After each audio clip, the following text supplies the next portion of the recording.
হেই বন্ধুরা, কেমন আছো সবাই? তোমরা দেখছো ফিলোসেন্সে। তোমাদেরকে ড্রাগন বলের 38 নম্বর পর্বে স্বাগতম। তোমরা যারা এই ভিডিওতে নতুন তারা অবশ্যই আগে পার্টগুলো দেখে আসবা, যেগুলো আমি একটা সেপারেট প্লেলিস্ট তৈরি করে রাখছি। ওইটার লিঙ্ক ডিসক্রিপশনে দেওয়া আছে, দেখো। আর তানবীর, মাহিম, মারুফ আরো অনেকে, তোমাদেরকে কমেন্ট করার জন্য ধন্যবাদ। তবে তোমরা যারা চাইনিজ অ্যানিমেশন দেখতে চাও তারা আমার ফ্রেন্ডের চ্যানেল ভিজিট করে আসতে পারো। ওইটার লিঙ্ক দেখো আই বাটনে অথবা কমেন্ট সেকশনে দেওয়া আছে। তোর কথা না বাইরে চলো শুরু করা যাক আজকে এই পর্বটা। আগের পর্বে আমরা দেখছিলাম কিং পিকোলোকে গোকু ডোনাট বানায় দিয়েছিল এফোর করে দিয়ে, কিন্তু হারামি পিকোলো তখনও নিজের হার না মেনে তার সেই সমস্ত শক্তি দিয়ে আবারও মুখ থেকে ডিম উগড়ে দেয়, যেটা কিনা বড় হয়ে কিং পিকোলোর মৃত্যুর প্রতিশোধ নিবে। এরপরে কিং পিকোলো ব্লাস্ট হয়ে যায়, আর গোকু মাটিতে পড়তে পড়তে বেঁচে গেছিল, কারণ ওকে ইয়াজিরোই বাঁচিয়ে নিয়েছিল। এই পর্বের শুরুতে আমরা বুলমাদেরকে দেখে ওরা লুকিয়ে এগিয়ে আসছিল। তখনই লঞ্চ দূর থেকে নিজের বয়ফ্রেন্ডকে দেখে অনেক খুশি হয়ে যায় আর টিএনকে গিয়ে ঘিরে ধরে। ইয়ামচো তো অনেক খুশি হয় যে গোকু পিকোলোর খেল খতম করে দিছে। বুলমা তখন এই খবরকে শহরবাসীকে জানার জন্য কন্ট্যাক্ট করে। অপর পাশের লোক যখন জানতে চায় কি মহান লোক যে কিনা আমাদেরকে বাঁচাইলো, কিন্তু আমাদের বুলমা ওদেরকে বলে দেয় যে হইতে পারে কোনো মানবতার ফেরেওয়ালা। খবরটা চারপাশে ছড়িয়ে পড়তে সবাই তো খুশিতে ফেটে পড়ে আর উৎসব করতে থাকে। এমনকি হারামি অপরাধীরাও নিজেদেরকে স্যারেন্ডার করে দেয় পুলিশের কাছে। এইদিকে আমরা সোনোকে দেখি ও অ্যান্ড্রয়েডকে বলছিল এইটা নিশ্চয় গোকুই ছিল, কারণ ওই মানবতার ফেরেওয়ালা ছাড়া আর কেউ হতেই পারে না। আরে মজা করছিলাম। যেটা শুনেতে অ্যান্ড্রয়েড এর অনেক খুশি হয়ে যায়। অক্স কিং আর চিচিকে দেখতে পায়, ওরা এটা জেনে স্বস্তি পায় যে গোকু ওদেরকে হারামি কিং পিকোলোর হাত থেকে বাঁচাইছে। এইদিকে আমরা দেখি যে কাইন টাওয়ারে এসে হাজির হয়েছে গোকু। ও ঘুমাচ্ছিল দেখে ইয়াজিরো ওকে ডেকে তুলে, এই উঠ শালার পুত, অনেক হয়েছে ঘুমানো। কারেন বিলাই তখন গোকুকে বলে, বাহ গোকু, তুমি তো ভালো একটা কাম করছো। কিন্তু আমাদের গোকু বলে, আরে তাড়াতাড়ি খাবার দেন, আমার খিদা লাগছে। যেটা শুনতে কারেনের বিষম পায়, কারণ ওর তো নিজেরই ঠিক মতো খাবার পায় না, এক সেন্সবিন দিয়ে চলতে হয়। ওই দিয়ে কামে হাউজে টিএন সম্পূর্ণ ঘটনা ওদেরকে খুলে বলে যে গোকু কিভাবে কিং পিকোলোকে ডোনাট বানাই দিছিল। ইয়ানচা তো বিশ্বাসই হচ্ছিল না গোকু এতটা পাওয়ারফুল হয়ে গেল কবে আবার। ওলং তো আফসোস করে বলে, বেচারা ক্রিলেন, ও এটা দেখে যেতে পারলো না। যেটা আবার সবাই শুনে আরো দুঃখী হয়ে যায়। বোলমা তখন মজা করে বলে, ক্রিলেন দেখলে হয়তো হিংসা করতো। ওলং তখন বলে, ওরা দুজন অনেকটা একই রকম। লঞ্চ বলে ওঠে, আরে ওরা দুজন তো লম্বা একই সমান। যেটা শুনে সবাই হাসতে শুরু করে, কারণ গোকু লম্বা হলেও ক্রিলেন চট্টকি আছে এখনো। টার্টল বলে, স্যান্ড্রো যদি বেঁচে থাকতো তাহলে কতই ভালো হতো। আমরা পাশে দেখতে পাই যে ওরা ওই 7টা ড্রাগন বলকে কালেক্ট করে রাখছিল, যেগুলো কিনা পাথর হয়ে আছে। এরপরের দৃশ্যে আমরা একটা বুড়ির মহিলাকে দেখতে পাই। ওই বুড়ি নদীর ধারে কাপড় ধুচ্ছিল। তখনই সে একটা ডিমকে পানিতে ভেসে আসতে দেখে, যেটা দেখে মনে করে আরে বাপরে খাজানা পাইছি। এই জন্য ও দৌড়ে গিয়ে নিজের স্বামীকে জানায়, চলো চলো তাড়াতাড়ি, ওখানে একটা খাজানা পাইছি। তারপর ওরা দুজন মিলে ওই ডিমটাকে উদ্ধার করে নিয়ে আসার পথে তখন ডিমটা ফেটে যায়, আর ওই ডিম থেকে কে বেড়ায় তোমরাই দেখে নাও। এই হচ্ছে জুনিয়র পিকোলো। ও এমন একটা ক্রিপি স্মেল দেয় যেটা তোমাদেরও ভয় লাগবে। মানে এই হালার পর নিজের বাপের প্রতিশোধ এখন ঠিকই নিবে। এইদিকে সুস্থ হওয়ার পর আমাদের বান্দর গোকু লাফাতে থাকে, কারণ ওর সব চোট সেনজুবিন খাওয়ার কারণে চলে গেছে। কারণ পিকোলো ওর হাত পা ভাঙার পর ও যে এইভাবে লাফাইতে পারবে ও এটা ভাবতেও পারেনি। কারেন তখন গোকুর প্রশংসা করতে থাকে যে সে ভাবতেও পারেনি যে গোকু এত দ্রুত পিকোলোকে হারাতে পারবে। ইয়াজিরো এটা শুনে তো প্রশ্ন করে কারেনকে। কারেন তখন জবাব দেয়, গোকু হচ্ছে এই প্ল্যানেটের একমাত্র ভরসা, যদিও এইটা খুব রিস্ক ছিল। এরপর ও বলে, গোকু যদি হায়রাও যাইতো তাহলে আমার কাছে একটা ব্যাকআপ প্ল্যান ছিল, আমি সবগুলো ড্রাগন বল কালেক্ট করে আবার ওকে রিভাইভ করে ফেলতাম। গোকু তখন প্রশ্ন করে, এর মানে আপনি কি ড্রাগন বল সম্পর্কে সবই জানেন? কারেন তখন উত্তর দেয়, আরে তুমি আমার কি মনে করছো, আমার কাছে সবকিছুর খবর থাকে। কিন্তু বেচারা ঝাড়ি তখনই উড়ে যায় যখন ইয়াজিরোই প্রশ্ন করে, আরে আপনার তো জানার কথা যে পিকোলো শ্যানরনকে উড়াই দিছে, তাহলে আমরা এখন উইশ করবো কিভাবে? যেটা শুনে কারেন নিজে অবাক হয়ে যায়, কারণ ও ভাবতেও পারেনি পিকোলো শ্যানরনকে মেরে দিছে। গোকু তখন রাগ উঠতে থাকে আর বলে, এইটা একদম ঠিক হয়নি, শ্যানরন থাকলে আমি সবাইকে বাঁচাই নিতে পারতাম। ইয়াজিরোই বলে, আফসোস করে আর কি হবে, তাছাড়া 2 দিন আগেই হোক কিংবা পরে হোক সব কোলার রেজে টপকাইতে হবে। মানে এই হালার প্রতি চিন্তা এক অন্য লেভেলে। কারেন তখন ওদেরকে জানায় কথাটা ঠিক, কিন্তু পিকোলো হাতে যারা মরছে তারা কখনো শান্তি পাবে না। ওদের আত্মা পৃথিবী আর পরলোকের মধ্যে ঘুরপাক খাবে আর ভূত হয়ে তোমাদের পাশে চলে আসবে। দেখো হয়তো আমার ভিডিও দেখার সময় তোমার পাশে চলে আসছে। কিন্তু এই হালাপুত কারেন একটু পরে বলে, একটা উপায় আছে, তোমাকে ওর সাথে দেখা করতে হবে যে কিনা ড্রাগন বলের ক্রিয়েটার। একমাত্র ওই আছে যে কিনা শ্যানরনকে বাঁচাতে পারবে। গোকু তো বুঝতেই পারছে না যে ড্রাগন বল আবার কি বানাইছে, কিন্তু কারেন জানায় যে অবশ্যই একজন বানাইছে। এইবার গোকু প্রশ্ন করে, আরে ওইটা আবার কিডা? ওনার নাম হচ্ছে কামি, গার্ডিয়ান অফ আর্থ। ইয়াজিরো টোন কেটে বলে, গিয়ে ফালতু কথা কন, এই কামি তখন কোথায় ছিল যখন পিকোলো চারিদিকে হামলা করছিল? গোকু জানতে চায়, হ্যাঁ কই ছিল, আর তাছাড়া তার সাথে দেখা করলে কি সত্যি কাজ হবে? কিন্তু আমাদের ইয়াজিরো তখন কি বলে শুনবা? ও বলে, কামির কাছে ভালো ভালো খাবার চাইবা আর পারলে 7 আপ হলে এসো। কাইন তখন ওকে সতর্ক করে বলে, কামির সাথে দেখা করে এতটা সোজা না, ওনার সাথে দেখা করতে অনেক শক্তি শক্তিশালী মাইন্ডসেট লাগবে, আর গোকু তোমাকে এমন একজন হতে হবে। তখনই মাঝখান দিয়ে ইয়াজিরোবি বলে ওঠে, এমন কখনো হতে পারবে না। তখনই কাইন টোন কেটে বলে, ইয়াজিরোবি এরকম হতে পারবে না। যেটা শুনে ইয়াজিরোবি বলে, হ ঠিকই বলছেন। গোকু এবার জানতে চায়, তাহলে ওনার সাথে দেখা করতে হলে আমাকে কোথায় যাইতে হবে? কাইন তখন বলে, ওই টাওয়ারের উপর একটা ভাসমান প্যালেস আছে, ওইখানে। ইয়াজিরোবি মজা করে বলে, হ্যাঁ একটা পঙ্খিরাজ ঘোড়া এসে তোমাকে নিয়ে যাবে ওখানে। কাইন ওকে চুপ করতে বলে। গোকু তখন উকি দিয়ে দেখার চেষ্টা করে টাওয়ার উপরে কি আছে। কাইন ওদেরকে বলে, ওই প্যালেস এতটাই উপরে যে খালি চোখে দেখা যাবে না। এটা শুনে ইয়াজিরোবি বিরক্ত হয়ে বলে, যদি এমনই হয় তাহলে গোকু যাবে কিভাবে ওখানে? ওখানে যাওয়ার তো রাস্তা নাই যে মুখ দিয়ে বললে চলে গেল। কাইন তখন ওদেরকে বলে, সবকিছুরই কোনো না কোনো উপায় আছে। গোকু তো এটা শুনে খুশি হয়ে বলে, আরে আমার নিমবাজ ওইটা তাই না? কিন্তু কাইন হাসতে হাসতে বলে, ওইটা ওই পর্যন্ত যাইতে পারবে না, ও তো দমই নাই। গোকু তখন প্রশ্ন করে, তাহলে ওখানে কিভাবে যাব? আমি তো আর এত বড় লাভ দিতে পারবো না। কাইন তখন ওখানে জানায়, তোমার কাছে আছে ওইটা, আর সেটা হচ্ছে তোমার ম্যাজিক্যাল স্টিক নিয়োইবো। এরপর কাইন আমাদেরকে নিয়োইবো ইতিহাস সম্পর্কে বলে। নিয়োইবো ওই প্যালেস আর টাওয়ারের সাথে সংযোগ করতে বানানো হয়েছিল, কিন্তু দুঃখের বিষয় এটাই হলো যে কেউ ওখানে যাওয়ার চিন্তাই করেনি, সেই জন্য আমি ওটা ধার দিছিলাম। গোকু তখন অবাক হয়ে বলে, এর মানে আমার দাদা গোহান আপনার থেকে ওটা ধার নিছিল, এরপর এটা আমাকে দিছিল। এতদিন তো আমি ভাবছি এটা আমার একটা হাতিয়ার। এই বলে ও পিঠে হাত দেয়, কিন্তু কাজের সময় কি কোনো জিনিস পাওয়া যায়? ও দেখে যে ওইটা ওখানে নাই। ইয়াজিরোবি তখন বলে, আরে বেটা তুই হয়তো ফাইট করার সময় একটা ফালাই দিছিলি। গোকুরও তখন মনে পড়ে যায় নিয়মিত ওই জায়গাতে পড়ে আছে। এই জন্য গোকু তাড়াতাড়ি নিম্বাসের উপরে উঠে ফুল স্পিডে ওই দিকে চলে যায় নিয়মিকে নেওয়ার জন্য। আমরা গোকু আর পিকোলোর ফাইটের ওই জায়গাতে দেখি যেখানে মিডল লোক ভিড় করছিল, আর আমাদের কিং ভাষণ দিচ্ছিল যে আমার ক্যাসেল আবার পুনরায় বানানো হবে। সাংবাদিকদের মধ্যে একজন প্রশ্ন করে, আরে স্যার ওই ছেলেটা কই গেল যে কিনা পিকোলোকে হারাইছিল? উত্তর তখন রাজা কিছু একটা বলতে যাচ্ছিল, তখনই সেখানে আমাদের গোকু হাজির হয়। ওকে দেখে তো রাজা চিনে ফেলে, কিন্তু গোকু ওর লাঠির কথা জানতে চায়, কিন্তু এই খবর কি এরা জানে? তাই কেউ বলতেই পারে না। রাজার থেকে সত্যিটা জানার পর সাংবাদিকরা তখন গোকুকে ঘিরে ধরে, আরে পেটা তুই তো এখন সেলিব্রিটি, তোর ছবি তোলা লাগবে। ওরা তখন প্রশ্ন করতে থাকে, তোমার নাম কি, তোমার বাড়ি কোথায়, তোমার বাপের নাম কি, তোর বংশের নাম কি?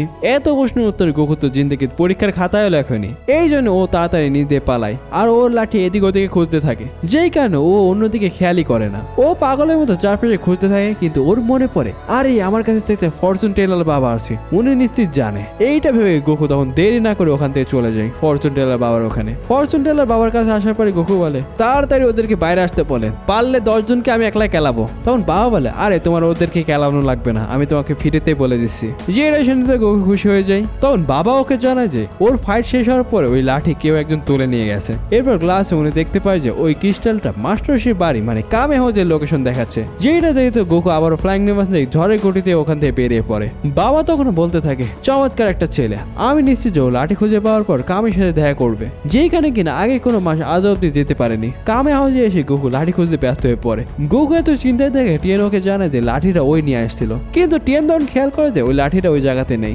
গোকু এবার সারা ঘর তন্ন তন্ন করে খুঁজছিল। লঞ্চ তখন এটা দেখে বাথরুমে ছুটে যায় আর ওখান থেকে নিয়ে আসে লাঠিটা। আমরা দেখি যে লঞ্চ ওটাকে বাথরুম পরিষ্কার করার লাঠি বানায় ফেলছিল। বেচারা নিয়ে হইব, আর একটু হলে লঞ্চ ওকে কমরে ঢোকাই দিত। গোকু লাঠিটা নিয়ে সবাইকে জানায় যে আমি এখন কামির সাথে দেখা করতে পারবো, আর শেনরোডকে রিভাইভ করে সবাইকে বাঁচাই দিব। গোকু বলে ও এসে পরে বুঝাই দিবিনি, এখন ওর হাতে এত টাইম নাই। এই বলে ওখান থেকে বেড়াই পড়ে। বুড়মা অবাক হয়ে বলে, ও কি বলে গেল? ইয়ামচা বলে, ও নাকি শেনরোডকে রিভাইভ করবে। টিয়েন তখন বলতে থাকে, এই কামি আবার কিডা? ওকে দেখে ও নিম্বাস নিয়ে যেতে থাকলে সবাই নিচ থেকে চেয়ার করতে থাকে, আরে মানবতা ফিরে এলা, ধন্যবাদ আপনাকে। অন্যদিকে আমরা দেখি পিক হলো জুনিয়র, ওই বুড়ি মহিলা পুরো বাড়ি জ্বলাই দেয়। বেচারা বুড়ি মহিলা কাকে যে বাড়িতে নিয়েছিল। পিক হলো জুনিয়রকে দেখে ও বলে, একবার আমি স্ট্রং হয়ে যাই গোকু, তোরে দেখা নিব, আর আমার বাপের মৃত্যুর প্রতিশোধ অবশ্যই নিব। দৃশ্য পাল্টায় আমরা দেখি গোকু কারেন্ট টাওয়ারে চলে আসছিল নিয়োগের সাথে করে। ও এসে হাঁপাতে লাগে, কারণ ও অনেক জোরে আসছিল। কাইন গোকুকে আগে রেস্ট করতে বলে, কিন্তু গোকু তো গোকুই, ও আগে উপরে যাবে, তাই ওরা সবাই ফটাফট উপরে চলে আসে। কাইন ঠিক মতো আসলেও ইয়াজিরোবি পড়তে পড়তে বেঁচে গেছিল। উপরে আসে পর ওরা সবাই দেখতে পায় একটা ছোট্ট ফোটার মতন জায়গা। কাইন গোকুকে বলে, তোমার নৈবটা ওর ভিতরে সেট করো। গোকু ওটার ভিতরে সেট করে জিজ্ঞেস করে, এখন আমি কি করব? কাইন বলে, তোমাকে শুধু এখন এক্সটেন্ড করে উপরে চলে যেতে হবে। ইয়াজিরোবি তখন বলে, মনে হচ্ছে এটা কোনো লিফটের মতন কাজ করে, কিন্তু বেচার আবার পড়ে যেতে লাগে। গোকু চলে যাওয়ার আগে কাইন গোকুকে একটা ঝুনঝুনি ধরায় দেয়। গোকু জিজ্ঞাসা করে, এটা দিয়ে আমি কি করব? তখন কাইন বলে, তোমার কাছে যদি এই ঝুনঝুনি না থাকে লর্ড কামি কিন্তু তোমার সাথে দেখা করবে না। গোকু এবার ওইটাকে নিয়ে চলে যেতে লাগবে। তখন ইয়াজিরোবি বলে, আরে হালার পুত, ফকিন্নের মতন কেউ যায়, ফিটফাট হয়ে নে, না হলে তোর ইজ্জতের ফালুদা বানাই দিবিনি। তখন কাইন চারে, আরে না, উনি একজন জেন্টল মানুষ। ইয়াজিরোবি এবার কাইনকে জিজ্ঞাসা করে, আরে ওনার ব্যাপারে বেশি বেশি করে বললেই তো হয়ে যায়। তখন কাইন বলে, চিন্তা করো না, উনি তোমাকে মারবে না, আর তারপরে তুমি যখন ওনার সাথে দেখা করবা তুমি নিজেই অবাক হয়ে যাবা। গোকু এবার চলে যেতে যাবে তখন কাইন বলে, আর হ্যাঁ গোকু গিভ আপ করো না। গোকু এবার নিউ ইয়র্কে এক্সটেন্ড করে যেতে শুরু করে। গোকুকে যাইতে দেখে ইয়াজিরোবি বলে, এই হালার পুতের তো দেখছি কোনো ভয় ডর নাই। কাইন উত্তর দেয়, হ্যাঁ তুমি ঠিকই বলছো, কিন্তু আমাদের ইয়াজিরোবির জন্য গোকুর জন্য চিন্তা যাচ্ছিলই না। দৃশ্য পাল্টায় আমরা কামি হাউজে দেখতে পাই। ওইখানে টিএন এর প্রেমিকা লঞ্চ ওর সেবা যত্ন করছিল। ওদের মধ্যে ইটিস বিটি হতেই যাবে তখনই ওলং বলে, আরে আমি তো দেখতে পাচ্ছি তোমাদের মধ্যে ইটিস বিটি হচ্ছে। যেটা শুনে টিএন এর আর লঞ্চের মুখ লাল হয়ে যায়। ওলং এবার বলে, আরে তুমি তো ব্লাশিং করছো। যেটা শুনে লঞ্চ রেগে ওকে বন্দুক দিয়ে টাকা করতে থাকে। তখনই আমরা নিউজে দেখতে পাই যে কিং যে কিনা পিকলোকে হারানোর জন্য গোকুকে সম্মানিত করতে যাচ্ছে অনেক দামি একটা সম্মাননা দিয়ে। যেটা থেকে বুলমা উলং অবাক হয়েছিল। আর ইয়ামচা তখন চিন্তা করতেছিল ও যেন কি বলছিল ও কামির সাথে দেখা করতে যাবে। এই কামি আবার কেডা? তখন ওদের বাড়ি কলিং বেল বাজে। আমরা দেখি অনেক রিপোর্টে ওদের ঘরের ভিতরে ঢুকে যায়। লঞ্চ তো ওদেরকে বন্দুক দিয়ে উড়াই দিত। আমরা দেখি যে ওদের পুরো বাড়ি সাংবাদিকরা ঘিরে রাখছিল। এই সাংবাদিকদের একমাত্র লক্ষ্য হলো গোকুর ইন্টারভিউ নেওয়ার। ওলং তো তখন চিন্তা করতে থাকে এই গোকু সেলিব্রিটি হয়ে গেলে একে কত মিয়াই না ঘুরে ঘুরে দেখবিনি। হালার উপর দেখছি অনেক লাকি। তখনই ওর মাথার মধ্যে একটা সেই রকম বুদ্ধি আসে। ও কি করে গোকুর রূপ নিয়ে ওখানে চলে আসে। আর সাংবাদিকদের মধ্যে একটা মেয়ে যখন জিজ্ঞাসা করে, গোকু আপনার সাথে পিকলোর ফাইটের লড়াইয়ের ব্যাপারে কিছু বলেন। গোকু রূপে ওলং বলে, আরো কিছু শুনতে গেলে আমাকে পাপ্পি দেওয়া লাগবে তাহলেই বলবো। যেটা শুনে ওখানকার সাংবাদিকরা উল্টায় যায়। আর বুলমার ইয়ামচা বুঝতে পারে এইটাই হারামজাদা ওলং। তখন ওরা এক বড় হাতুড়ি দিয়ে ওলংকে মেরে তামা তামা করে দেয়। যার কারণে ও আর আসল রূপে ফিরে আসে। সবাই বুঝতে পারে যে এইটা আসলে হারামজাদা ওলং। এইদিকে আমরা দেখি গোকু এখন উপরের দিকে উঠছে। তখন ও খেয়াল করে যে আকাশে কালো মেঘে ভরে গেছে। আর অনেকগুলো বিজলির ঝটকা খেয়ে বেচারা অবস্থা হালুয়া টাইট হয়ে গেছিল। কিন্তু বেচারা তারপরে হার মানে না। অনেকগুলো ঝটকা খেতে খেতে উপরের দিকে যেতে থাকে। এইদিকে আমরা দেখি রাত হয়ে গেছিল। রাতের অন্ধকারে জুনিয়র পিকলো ঘুরে বেড়াচ্ছিল। ও তখন একটা বাড়ির কাছে চলে আসে, যেখানে দেখে একটা পরিবার নিজের মেয়ের জন্মদিনের অনুষ্ঠান পালন করছিল। ওদেরকে এত খুশি থাকতে দেখে জুনিয়র পিকলোর সহ্য হচ্ছিল না। তাই ও ওদের জানলা কাজ ভেঙে দেয়। তখন ওই বাড়ির লোকজন বাইরে গিয়ে দেখে যে কেউ তো নেই। আমরা দেখি পিছন থেকে পাজি পিকলো গিয়ে জন্মদিনের কেক আর প্লেনটা ভেঙে ওখান থেকে পালায়। ওর পিছু পিছু একটা কুকুরকে যখনই ওর উপরে হামলা করতেই যাবে তখনই ও এনার্জি ব্লাস্ট করে ওর কেল্লা খতম করে দেয়। এইদিকে আমরা দেখি যে শত ঝটকা খাওয়ার পরে অবশ্যই গোকু ওই ম্যাগের উপরে চলে আসে। আর ওর সামনে বড় একটা ভাসমান জায়গা দেখতে পাই। পাওয়ারফুলটা উপরে থেকে ফোটাতে লেগে গেলে ও সামনে সিঁড়ি দেখতে পায়। ও তখন সিঁড়ি বেয়ে বেয়ে উপরে চলে আসে। এইদিকে আমরা কাইন টাওয়ারে দেখি ইয়াজিরোবি এখনো চিন্তায় পাচ্ছিল না। তখন ও জিজ্ঞাসা করে, আচ্ছা এই কামিও দেখতে কিরকম? তখন কাইন ওকে জানায় যে গোকু ওর ফেস আগে থেকে দেখছে। যেটা শুনে তো ইয়াজিরোবি নিজেও অবাক হয় আর বলে, কি দেখা করছে? তখন কাইন বলে, না আমি বলছি খালি ওর ফেসটা চিনে। আমি জানি না লর্ড কামিকে দেখার পর গোকুর রিয়াকশন কেমন হবে। এইদিকে আমরা দেখি যে গোকু উপরে পৌঁছে গেছিল। ও দেখে যে ওর সামনে একটা বড় ক্যাসেল ছিল। ও সামনে ওই বাগানের মধ্যে দিয়ে হেঁটে যেতে থাকে আর এদিক ওদিক তাকাচ্ছিল। তখনই কালো কাউকে একজনকে বসে রাখতে দেখে, যাকে কিনা অনেকগুলো পাখি ঘিরে রাখছিল। গোকু তখন ওনাকে গিয়ে জিজ্ঞাসা করে, হাই আমার নাম হলো গোকু, আপনি কি লর্ড কামি নাকি? তখন ও জানে যে না আমি লর্ড কামি না, আমি হলাম পোপো। আমি নিজেও সারপ্রাইজ হয়ে গেছিলাম যে তুমি পিকলোকে হারাতে পারছো। এইটা শুনে গোকু বলে, আরে তুমি জানলে কিভাবে? তখন পোপো ওকে জানে যে লর্ড কামি হলো পৃথিবীর গার্ডিয়ান, যিনি সবই জানেন। আর তোমার কাছে কি লর্ড কামির সাথে দেখা করার জন্য অ্যাপ্রুভাল আছে কাইনের? গোকু তখন ওই ঝুনঝুনিটা বের করে দেখায়। আসলে এইটাই ছিল চাবি লর্ড কামির সাথে দেখা করার জন্য। পোপো বলে, হ্যাঁ এইটাই। পোপো ঝুনঝুনিটা দেখে বলে, হ্যাঁ তুমি এখন কোয়ালিফাই হয়েছে পরীক্ষা দেওয়ার জন্য। গোকু বলে, পরীক্ষা? পোপো এবার জানায় যে হ্যাঁ তুমি যদি আমাকে ফেয়ার ফাইটে হারাতে পারো তাহলে তুমি কামির সাথে দেখা করতে পারবে। এইটা শুনে গোকু বলে, ও শুধু এইটুকুই করা লাগবে। এবার দেখে ওরা দুজন প্রস্তুত হয়ে যায়। পোপো গোকুকে জিজ্ঞেস করে, তুমি কি রেডি আছো? গোকু বলে, রেডি আছি। এই বলে ও সামনে থেকে গায়েব হয়ে যায়। পোপো ওকে খুঁজেই পাচ্ছিল না। তখনই ওর বাম হাতটা বাড়ায় আর ওইটা গিয়ে গোকুর মুখে সরাসরি লাগে। গোকু তো বুঝতে পারে না ওর এত স্পিডের পরেও কিভাবে পোপোকে ধরে ফেললো। গোকু বলে, আরে তুমি আমাকে লাগাই দিছো, তোমার ভাগ্য ভালো ছিল, তবে এবার আর থাকবে না, পারলে ওই ট্রিকটা আরেকবার খাটাও। এই বলে ও আবার অ্যাটাক করতে আসে, কিন্তু পোপো ওর মুখে দম করে একটা ঘুষি মেরে দেয়। বেচারা গোকু নিজের মুখ ধরে কান্না করতে শুরু করবে। পোপো এবার জিজ্ঞেস করে, তুমি কি সত্যি মাইটি পিকলোকে হারাইছো? দেখে তো মনে হয় না। গোকু বলে, হ্যাঁ আমি হারাইছি সত্যি। তোমার কি মনে হয় আমি দুর্বল? তাহলে দেখাচ্ছি আমার সবচেয়ে পাওয়ারফুল মুভ। কিন্তু পোপো ওকে নিয়ে মজা করতে থাকে, যে কারণে গোকুর রাগ উঠে যায়। ও একের পর এক হামলা করতে যায়, কিন্তু পোপোকে টাচ করতেও পারে না। উল্টো পোপো ওর পিছনে এসে ওকে লাথি মারে। গোকু ঘুরে আবার অ্যাটাক করতে আসলে পোপো ওর পা ধরে ওকে তুলে আসার মারে। বেচারা গোকু। আমরা দেখি অদ্ভুত একজন গোকুকে ক্রিস্টাল বলের মাধ্যমে দেখছিল। পোপোকে দেখে ও বলে, তোমার পারফরমেন্স আমাকে ডিসঅ্যাপয়েন্টমেন্ট করছে। আমার মনে হয় না কাইন তোমাকে এখানে অ্যাপ্রুভাল দিছিল। গোকু আবার উঠে বসে আর বলে, আমি দেখাচ্ছি তোমাকে। এই বলে ও শুরু করে কা মে হা মে হা। কিন্তু আমাদের সবাইকে অবাক করে দেখ পোপো গক গক করে কামেহামেহাটা খেয়ে ফেলে। যেটা দেখে তো গোকু টাসকি খেয়ে গেছিল। কিন্তু কিন্তু ও সময় নষ্ট না করে পোপোর উপরে তোমার ঘুষি মারতে থাকে। পোপো ওগুলো ইজিলি ব্লক করছিল। গোকু এবার পিছনে সরে আসার বলে এইবার দেখি তুমি এই মুভ থেকে কিভাবে বাঁচো, এইটা দিয়ে আমি পিকোলোকে হারাইছি। ও তখন দৌড়ে ছুটে যায় আর ওর ওজারো ফিস্ট মানে সবচেয়ে পাওয়ারফুল অ্যাটাক পোপোর উপরে করে দেয়, কিন্তু ধপ করে পোপোর সামনে থেকে গায়েব হয়ে যায়। গোকু তো বিশ্বাসই করতে পারে না কিভাবে ওর অ্যাটাক ডস করতে পারে। আমরা দেখি পোপো ওকে বলে তোমার কাছে অনেক ভালো পাওয়ার আছে, কিন্তু কিভাবে ইউজ করতে হয় ওটা তুমি ঠিক মতো জানোই না, এই জন্য তুমি লর্ড কামির সাথে দেখা করতে পারবে না। যেটা শুনে গোকু ওখানে বসে পড়ে আর ওর মন খারাপ হয়ে যায়। পোপো গোকুকে বলে আমি লর্ড কামির অ্যাটেন্ডেন্ট হিসাবে তোমাকে এখান থেকে চলে যেতে বলছি, কিন্তু গোকু রাজি হয় না। আরো বলে আমি এখান থেকে যাচ্ছি না যতক্ষণ না আমি পৃথিবীর গার্ডিয়ানের সাথে দেখা করতে পারছি। তুমি কি আমার কথা শুনতে পারছো? আমি এখান থেকে যাবো না। আমরা দেখি পোপো পিছন করে চলে যাচ্ছিল। গোকু এবার অ্যাটাক করতে গেলে পোপো ওকে না দেখে ওর অ্যাটাক গুলো ইজিলি ব্লক করছিল। গোকু যতই অ্যাটাক করছিল কিন্তু পোপো এগুলোকে ইজিলি ব্লক করে ওকে উল্টো ফেলে দেয়। বেচারা গোকু, ওর হালো টাইট হয়ে গেছিল। পোপো বলে আই এম সরি, তোমার বডি আর মাইন্ড দুইটাই উইক, তাই তুমি বাইরে চলে যাও। গোকু নিজের মুখ লাটতে লাটতে পরে আরে আমার তো বিশ্বাসই হচ্ছে না, তুমি তো দেখি সবচেয়ে পাওয়ারফুল। পোপো এবার গোকুকে বলে তুমি ভুলে গেছো যে একজন ফাইটার তার থেকে বেশি শক্তিশালী ফাইটারের সাথে একদিন না একদিন তার দেখা হবেই। গোকু ওর কথাগুলো মনোযোগ দিয়ে শুনতেছিল আর বলে আচ্ছা আমি বুঝতে পারছি। তখন পোপো বলে তুমি যেহেতু বুঝতে পারছো তাহলে বাইরে চলে যাও এখন। যেটা শুনে গোকু বলে জীবনেও না, আমি এখান থেকে যাবো না। তখন পোপো বলে তুমি এখানে যদি থাকো আর আমার সাথে ফাইট করো তুমি খালি ইনজুরি হবে, তাহলে কি লাভ হবে? তখন গোকু বলে আমি শুধু এখানে থাকবো। তখন পোপো জিজ্ঞাসা করে তুমি এমনটা কেন করবে? গোকু জানায় যে আমি যদি এখানটায় থাকি তাহলে তোমার থেকে আমি ট্রেনিং নিতে পারবো, তাহলে তো আমি স্ট্রং হয়ে যাব। যেটা শুনে পোপো রাজি হয়ে যায় আর ওকে ট্রেনিং করতে বলে। গোকু তখন ওখানে চারপাশ দিয়ে দৌড়াতে থাকে। পোপো তখন বলে যাক ওর মধ্যে একটা ভালো মন আছে। এইদিকে আমরা কামি হাউসে দেখতে পাই যে গোকু বলছিল কামির সাথে দেখা করতে যাচ্ছে, কিন্তু কোথায় যাচ্ছে এটা তো জানা নেই। ইয়ামচা তখন বলে তোমার কি সত্যি মনে হয় ও মাস্টার সেই ক্রিলান আর চাউচাকে ফেরত নিয়ে আসতে পারবে? তখন বলবো যে না, আমার মনে হয় নিশ্চিত গোকুর কাছে কোনো না কোনো প্ল্যান আছে।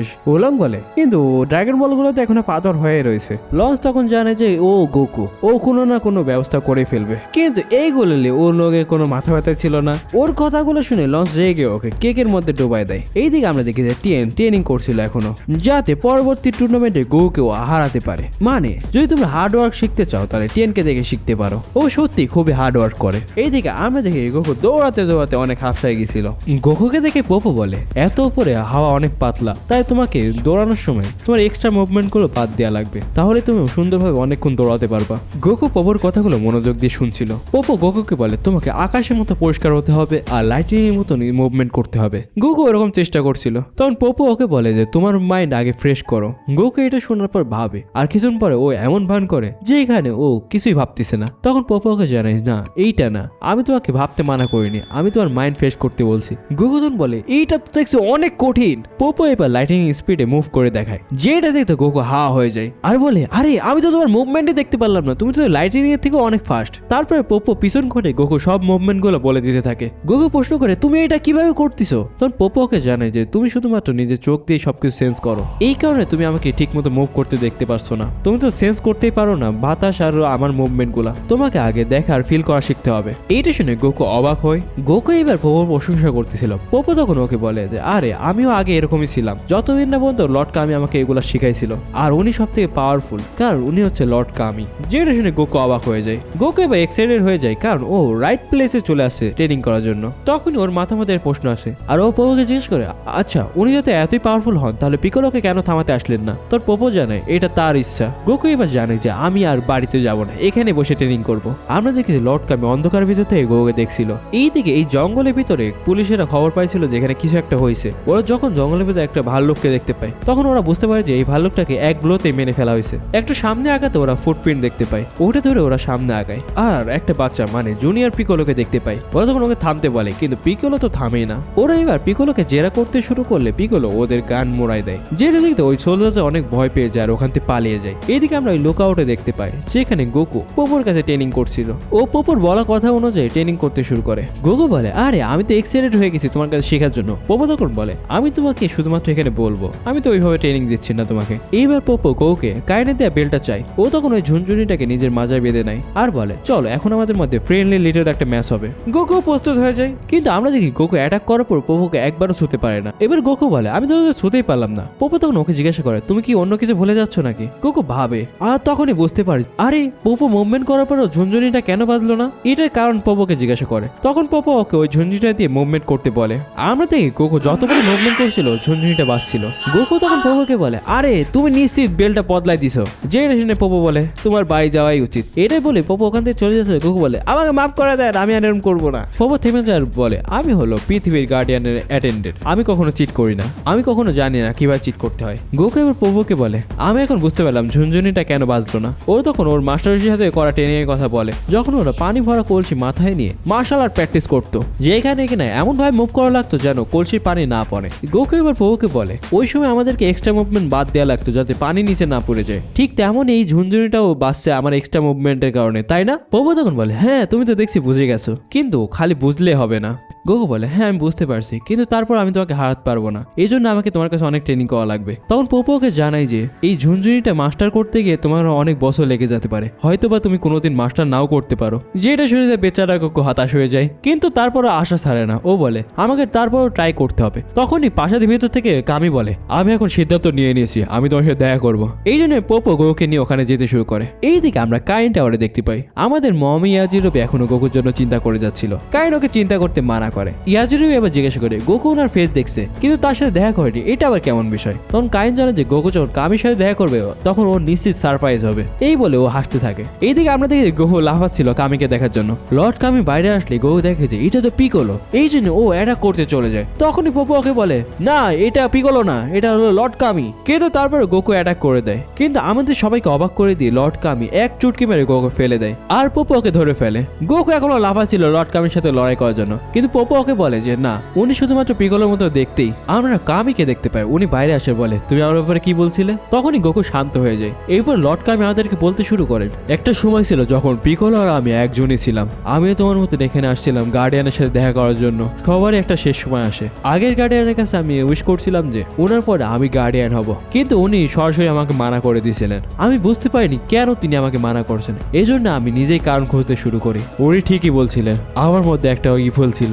অনেক বছর ট্রেনিং করার পর ফাইনালে আমি ওকে আলাদা করতে সক্ষম হই, আর ওই আমার থেকে আলাদা হওয়া ইভেল অংশটাই ছিল পিকোলো। আমি গার্ডিয়ান হওয়ার পর আমার অনেক আফসোস হয়েছিল পিকোলোকে আটকাতে না পারার কারণে। আর এখন যেহেতু তুমি পিকোলোকে হারাই দিছো, আর এখন যখন তুমি পিকোলোকে হারাইছো, এই জন্য আমি তোমার একটা রিকোয়েস্ট পালন করব। তবে একটা শর্ত আছে, তোমাকে এখানে থেকে আমার স্টুডেন্ট হয়ে ট্রেনিং করতে হবে কিছু সময়ের জন্য।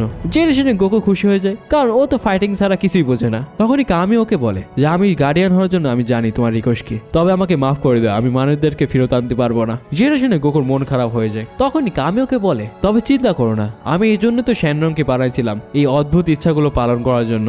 যেটা শুনে গোকু খুশি হয়ে যায়, লর্ড কামিকে ধন্যবাদ জানায়। কামি এবার গোকুকে জানে যে উনি শ্যানরংকে আবারও জীবিত করে তুলবেন। যেটা শুনে গোকুর আনন্দের সীমায় থাকে না, ও লাফাতে শুরু করে। দৃশ্য পাল্টায় আমরা একটা জেলেকে দেখতে পাই। ও সমুদ্রের মধ্যে দেখতে পাই কেউ একজন দাঁড়িয়ে আছে। ওর একজন সাথীরও বিষয় হচ্ছিল না দেখে। আমরা দেখি যে এটা ছিল জুনিয়র পিকোলো, ও এখানে মাছ ধরছিল আর ওই জেলের বোটকে দেখে ও ওটাকে ডুবাই দেয়। এইদিকে দৃশ্য পাল্টায় আমরা লুকআউটে আবার দেখতে পাই এখানে লর্ড কামি পোপোকে অর্ডার দেয় শেনরং এর রিয়াটা নিয়ে আসতে। পোপো এটাকে নিয়ে আসলে গোকু দেখতে পায় এটা তো শেনরং এর একটা ভাঙা মূর্তি। লর্ড কামি এবার পোপোকে জিজ্ঞেস করে তুমি কি এটাকে ফিক্স করতে পারবে? তখন পোপো জানায় হ্যাঁ অবশ্যই পারবো এটাকে। এই বলে ও ওই মূর্তির ভাঙা টুকরাগুলোকে জোড়া লাগাতে শুরু করে। গোকু তখন জিজ্ঞেস করে এটা কি সত্যি শেনরং? পোপো তখন গোকুকে জানায় যখন এটা ঠিক হয়ে যাবে তখন লর্ড কামি এটার মধ্যে জান দিয়ে দিবে। কামি এবার বলতে শুরু করে আমি তো চাইছিলাম শেনরংকে আর ফিরতে নিয়ে আসবো না, আমি শুধুমাত্র এটা ক্রিয়েট করছিলাম যাতে মানুষের মধ্যে একটা হোপ থাকে, কিন্তু বেশিরভাগ মানুষই নিজের খারাপ ইচ্ছা পূরণ করার জন্য এটা খুঁজে বেড়াতো। ওরা সবকিছু করতো শুধুমাত্র ড্রাগন বলকে পাওয়ার জন্য, কিন্তু তুমি ওদের থেকে ডিফারেন্ট ছিলে, তোমার ইন্টেনশন কখনো খারাপ ছিল না। তোমার মতন মানুষেরা যতদিন পৃথিবীতে থাকবে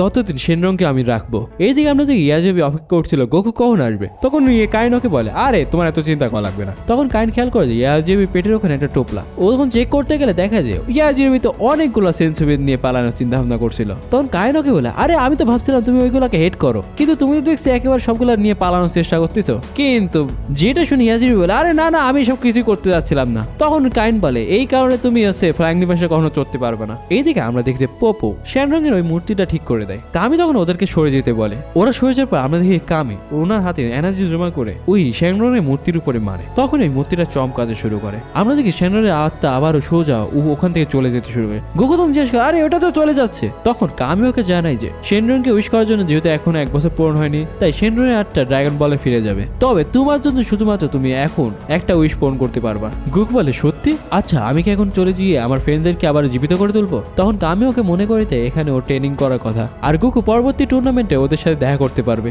এইবার কামি গোকুকে জানে যে পিকোলো এই টুর্নামেন্টে থাকবে, যেটা শুনে তো গোকু অবাক হয়ে যায়। আর যে আমি তো ভাবছিলাম ও তো একেবারে মরে গেছে, কিন্তু কামি তখন ওকে সবকিছু জানায় যে পিকোলে মরার আগে যে টিমটা ছুড়ে মারছিল ওইটার থেকে জুনিয়র পিকোলো বের হয়েছে, আর ও কিং পিকোলোর থেকেও অনেক বেশি পাওয়ারফুল। এই জন্যই তোমাকে ট্রেনিং করতে হবে 3 বছর এখানে থেকে। আমি আর পোপো কেউ ওর সাথে ফাইট করতে পারবো না, একমাত্র তুমি আমাদের হোপ যে কিনা ওকে হারাতে পারবে। তখন গোকু বলে আমি বুঝেছি, তো আমাকে তাড়াতাড়ি ট্রেনিং দিন, তা আমাকে এখন কি করতে হবে? আমরা দেখি ভাবটা সিরিয়াস হয়ে গেছিল, তখনই গোকু বলে ওঠে আরে আমাকে আগে বাথরুমে যাইতে হবে। যেটা শুনে কামি আর পোপো উল্টায় যায়। পোপো ওকে জানিয়ে দেয়, গোকু দৌড়াতে দৌড়াতে বাথরুমে চলে যায়। গোকু বাথরুমে যাওয়ার পর পোপো কামিকে জিজ্ঞাসা করে লর্ড কামি আপনার আর পিকোলো তো একটাই সোল, যদি গোকু ওকে ডিস্ট্রয় করে যায় তাহলে তো আপনিও মারা যাবেন। তো কামি ওকে জানায় যে হ্যাঁ আমার লাইফ চলে যাবে, কিন্তু এইটা তো শেষ হবে। আমি এখানে অনেক বছর অপেক্ষা করছি যাতে গোকুর মতো কেউ আসে। আমি চাই আমার মিস্টেকের কারণে যে ইভেলটা দুনিয়াতে ছড়াই পড়ছে ওকে যেন গোকু শেষ করে। এইদিকে আমরা কামি হাউসে দেখতে পাই ওখানে ইয়ামতে বসেছিল, তখনই ওর সামনে টিএন আসে।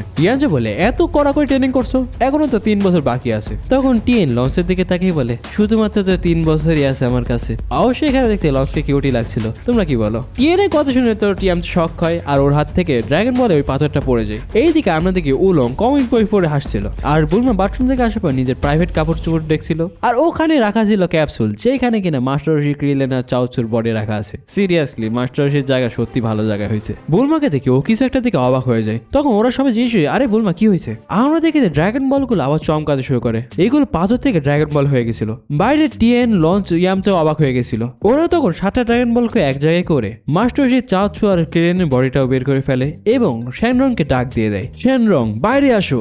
আস্তে আস্তে পুরো আকাশ কালো হয়ে যায় আর ওখানে শ্যানরং হাজির হয়ে যায়। ওর সবাই তো খুশি হয়ে গেছিল কারণ শ্যানরং আবারও জীবিত হয়ে গেছে। বুলমা টিএন এরাও বিশ্বাসই করতে পারছিল না। তখন শ্যানরং ওদেরকে জানায় যে গোকু কামিকে রিকোয়েস্ট করছিল, এই কারণে কামি ওকে, এই কারণে কামি শ্যানরংকে আবার জীবিত করছে। বুলমা তখন শ্যানরংকে জিজ্ঞেস করে গোকু এখন কোথায়? শ্যানরং ওদেরকে জানায় গোকু এখন ওখানে থেকে ট্রেনিং করবে, আর তোমরা গোকুর সাথে দেখা করতে পারবে 3 বছর পরে নেক্সট মার্শাল আর্ট টুর্নামেন্টে। এর বুলমা উইশ করে মাস্টার রশি ক্রিলেনের চাচুকে রিভাইভ করার জন্য। তখনই বুলমা ওকে বাধা দিয়ে বলে শ্যানরং তুমি কি এইটা করতে পারবা? পিকোলো আর ওর সোলজার যাদেরকে মেরে ফেলছে ওদেরকে রিভাইভ করতে। শ্যানরং ওদের উইশ পূরণ করে দেয়। উইশ পূরণ হওয়ার পরে ড্রাগন বলগুলো আবার পৃথিবীর চারিদিকে ছড়িয়ে পড়ে। আমাদের ক্রিলেন জীবিত হয়ে গেছে, তখনই লঞ্চ গিয়ে ওর টাকলায় চাটি মারে। মাস্টার রশি আর চাচু উঠে পড়ে, ওদেরকে দেখে তো সবাই খুশি হয়ে গেছিল। ক্রিলেন ওঠার পর জিজ্ঞেস আমি কি কোথাও গেছিলাম নাকি? তারপর ও জানতে পারে যে ওর টপ কারণ পর আবার রিভাইভ হয়ে গেছে। ওরা তো সবাই খুশি হয়ে যায়। এই থেকে আমরা বিভিন্ন জায়গায় দেখি যাদেরকে পিকোলো আর ওর সোলজাররা মেরে ফেলেছে ওরা আস্তে আস্তে জীবিত হয়ে যাচ্ছে। আমরা ম্যানুয়ালকে দেখি ওর গার্লফ্রেন্ড কবরে ফুল দিতে আসছিল,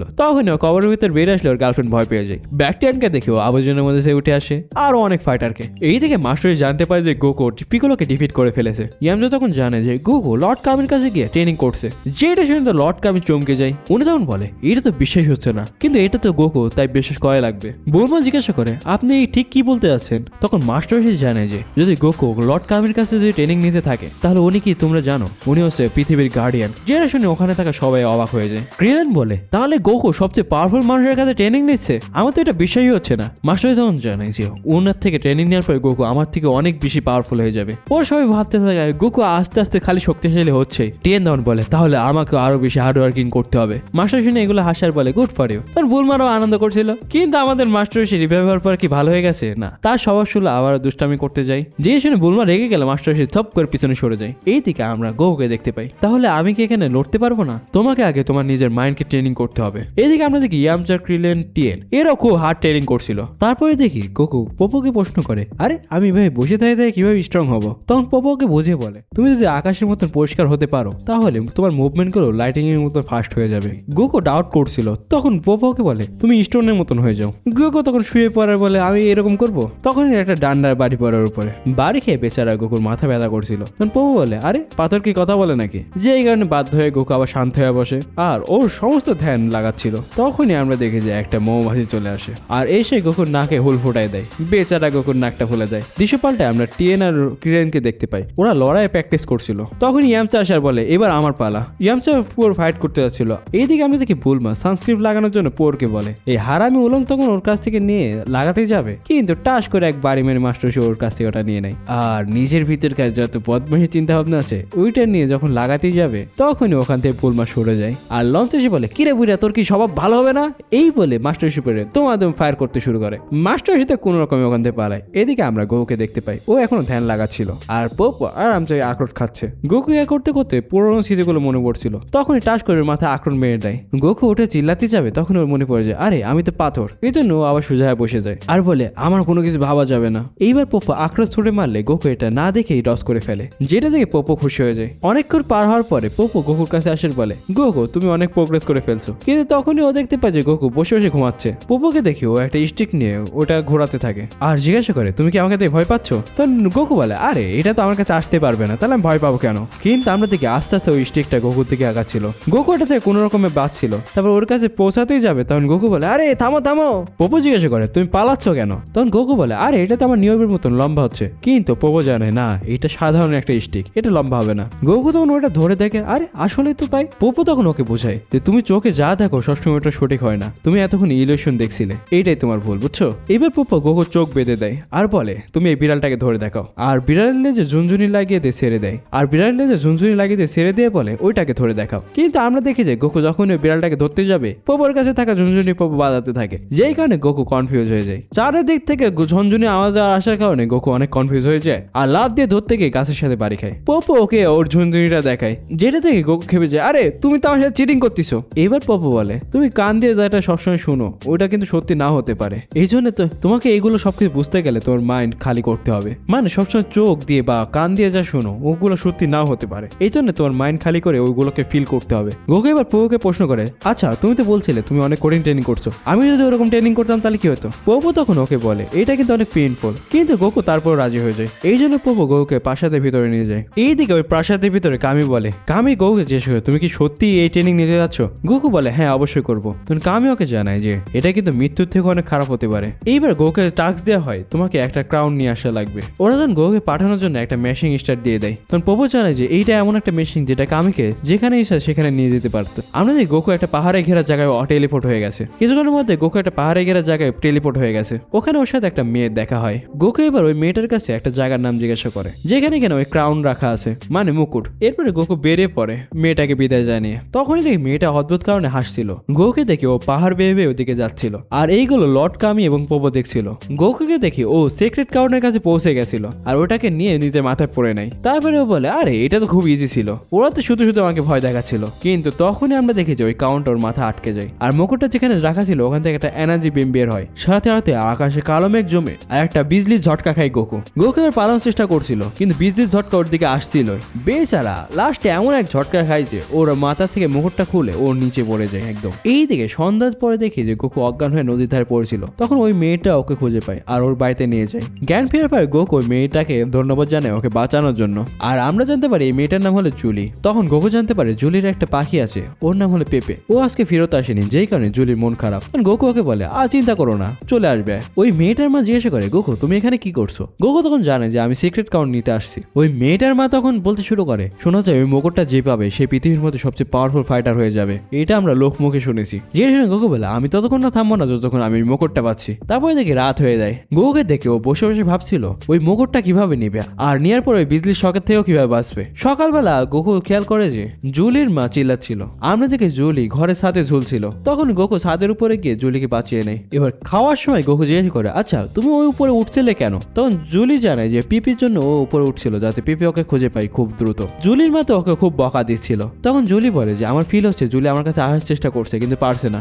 জুলি আবারও হঠাৎ করে কিছু একটা ফিল করে বাইরে চলে আসে আর বলে আমি ওকে শুনতে পাচ্ছি। গোকু তখন শোনার চেষ্টা করে কিন্তু কিছুই শুনতে পায় না। ওর মা বলে যে জুলি তোমার এটা ইমাজিনেশন। কিন্তু আমরা দেখি যে পিপিও মানে ওর পাখিটা ওখানে তখন চলে আসে, যেটা থেকে গোকু অবাক হয়ে যায় আর বলে আরে আমি তো কিছুই শুনতে পাইলাম না, তাহলে তুমি কিভাবে বুঝতে পারলে যে পিপি এখানে আসতেছে? তখন জুলি জানে যে আমি এটা ফিল করছিলাম। তাই গোকু এবার ওর প্রশ্নের উত্তর পেয়ে যায় ও বিজলি থেকে কিভাবে বাঁচবে। তাই ও দৌড়ে চলে যায় ওই পাহাড়ে। এবার মুকুটটা পরার পর যখন কালো মেঘ ঘিরে যায় তখন গোকু চোখ বন্ধ করে ফিল করতে শুরু করে আর ওর তখন মনে পড়তে থাকে পোপোর বলা সব কথাগুলো। তুমি যা দেখবে অথবা যা শুনবে ওটা সত্যি না হতে পারে, তাই তোমাকে অবশ্যই ফিল করতে হবে। আমরা দেখি আকাশ থেকে বিজলি পড়ছিল কিন্তু গোকু ওটাকে ফিল করে ড্রস করে ফেলে।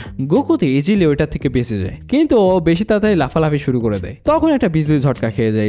এই জন্য কোনো কিছু না করতে আগে লাফালাফি করো না তোমরা, বুঝছো? আমরা দেখি গোকু অজ্ঞান হয়েছিল বিজলি ঝটকা খাওয়ার পরে। পরের দিশে আমরা দেখি গোকুর জ্ঞান ফিরে। পোপো তখন বলে ওয়েলকাম ব্যাক গোকু। গোকু জিজ্ঞেস করে কি হয়েছিল আমার? তখন পোপোকে জানায় যে গোকু 3 দিন ধরে ঘুমাইছিল। গোকু একটু ওয়ার্ম আপ করে বলে, আরে আমি তো ভালো ফিল করছি। তখন পোপোকে জানায়, তুমি তো খুব তাড়াতাড়ি রিকভার করো। এইবারও গোকু ট্রেনিং করার জন্য আরো এক জায়গায় যাবে, এই জন্য ওই রুমে চলে আসে। পোপো এবার ওকে টাস্ক দেয়, তোমার প্রেজেন্টকে এবার লুকাতে হবে। এটা শুনে গোকু বলে, তাহলে নিশ্চিত এখানে অনেক পাওয়ারফুল একটা ফাইটার আছে, তাই না? পোপো তখন ওকে বলে, আমি বলছি না, আমি তোমাকে এভাবে বলবো না, তাই নিজে গিয়ে এক্সপিরিয়েন্স করো। পোপো এবার ওকে একটা জায়গায় পাঠিয়ে দেয়। গোকু এবার দেখে যে ও একটা চোরাবাড়ির মধ্যে চলে আসছে। ও ডুবে যাচ্ছিল, কিন্তু লাস্ট মতো কামে করে ওটার থেকে বেরিয়ে আসে। গোকু এবার একটা নদীর ধারে গিয়ে নিজেকে ক্লিন করে ফেলে আর খুঁজতে থাকে যে এবার কি খাওয়া যায়। তখন ও খাবারের গন্ধ পেয়ে ওখানে দৌড়ে ছুটে চলে যায়। আর সামনে একটা মাংস যা দেখতে পেয়ে ওটা যখনই ধরে, কিন্তু ও জালটা ছিঁড়ে ওখান থেকে বেরিয়ে আসে। তখন ও খেয়াল করে যে একটা লোক ওখানে চলে আসে। তখন ওই লোকটাও বুঝতে পারে যে ও ভুল মানুষ কাটছিল।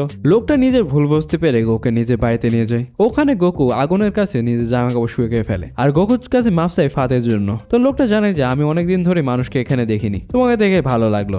ওই লোকটা তখন নিজেকে আর লোকটার বইয়ের পরিচয় করিয়ে দেয় আর গোকু তখন ওদেরকে হাই বলে। তখন লোকটা গোকুকে বলে, আমার ছেলে মেয়েদের সাথে দেখা করো, এই বলে নিজের ফুটবল টিমকে ডাক দিয়ে দেয়। গোকু তো লোকটার ফুটবল টিমকে দেখে অবাক হয়ে যায়, কারণ ছোট থেকে একেবারে বড় পর্যন্ত একটা ফুটবল টিম বানাইছিল। এরকম করে সবার নাম বলে, ভাই আমার এদের নাম মুখস্থ হবে না, এই জন্য আমি বললাম না তোমাদের। গোকু তখন ওদেরকে নিজের নাম জানাই। ওই লোকটা ওকে জানায়, তুমি এখানে খাওয়া দাওয়া করে যাও। কিন্তু তখনই আমরা দেখি যে ওখানে একজন বৃদ্ধ লোক চলে আসে। এইটা আসলে ওই লোকের বাপ। নিজেদের দাদুকে দেখে ওই বাচ্চাগুলো তো খুশি হয়ে যায় আর ওনাকে ঘিরে ধরে। গোকু ওই পরিবারটার সাথে আরামসে খাবার খাচ্ছিল।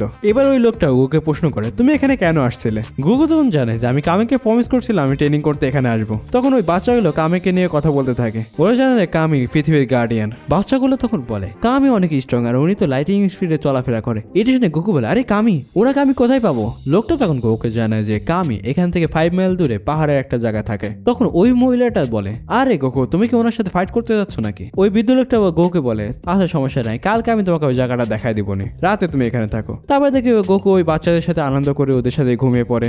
বেচারা একটা বাচ্চা গোকুর নাকটার কারণে ঘুমাতে পারছিল না, এই কারণে ওর নাক চিপে ধরে। এইদিকে দৃশ্য পাল্টে আমরা কামি হচ্ছে দেখতে পাই। এইখানে ওরা সবাই সাঁতারের প্রতিযোগিতা করছিল। এইখানে টিএন ঝড়ে গটিতে সাঁতার কাটছিল, সেকেন্ডে ইয়ামচা এবং থার্ডে ক্লিলেন। পরের দৃশ্যে দেখে ওরা তিনজনই মাস্টারশির সামনে চলে আসছিল। আর তখন মাস্টারশি বলে, আরে আমি তো তোমাদের সবাইকে সবকিছু শেখাই দিছি, এখন আমার কাছে কিছুই নাই তোমাদের মতো শেখানো। এইটা শুনে ক্লিলেন জিজ্ঞেস করে, তাহলে আমরা কি করবো যে আমরা পাওয়ারফুল হয়ে যাব? তখন মাস্টারশি বলে, তোমরা ততদিন গোকুর মতো পাওয়ারফুল হবে না যতদিন না এখান থেকে বেরোচ্ছ। যে শুনে ক্লিলেন অবাক হয়ে যায়। মাস্টারশি বলতে থাকে, গোকু এই পুরো পৃথিবীর মধ্যে এদিক ওদিক বেড়াইছে আর নিজের এক্সপিরিয়েন্স বাড়াইছে, তার সাথে নিজের ভয় ডরকেও হারাইছে। আর তোমরা দেখো এখানে তোমরা থাকি শুধু একলাই ট্রেনিং করছো। এতগুলো জ্ঞানের কথা শুনে পুরো ওলো ওখান থেকে চলে যায়। টিএন বলে, ঠিক আছে মাস্টারশি, আমরা রিয়েল লাইফ ট্রেনিং এখন করবো। ইয়ামচা বলে, আমিও। ক্রিলেনও আমি বলে। ইয়ামচার ক্রিলেনও বলে, আমরা করবো। তখনই বুলমা ওদিক দিয়ে যেতে লাগলে মাস্টারশি আবার বদমাশি করতে যায়। ক্রিলেন এবার মাস্টারশির কাছে গিয়ে জিজ্ঞেস করে, মাস্টারশি আপনার কি মনে হয় টিএন না ইয়ামচা বেশি কে পাওয়ারফুল? মাস্টারশি বলে, টিএন এর মাফুয়া টেকনিক মাস্টার করে ফেলছে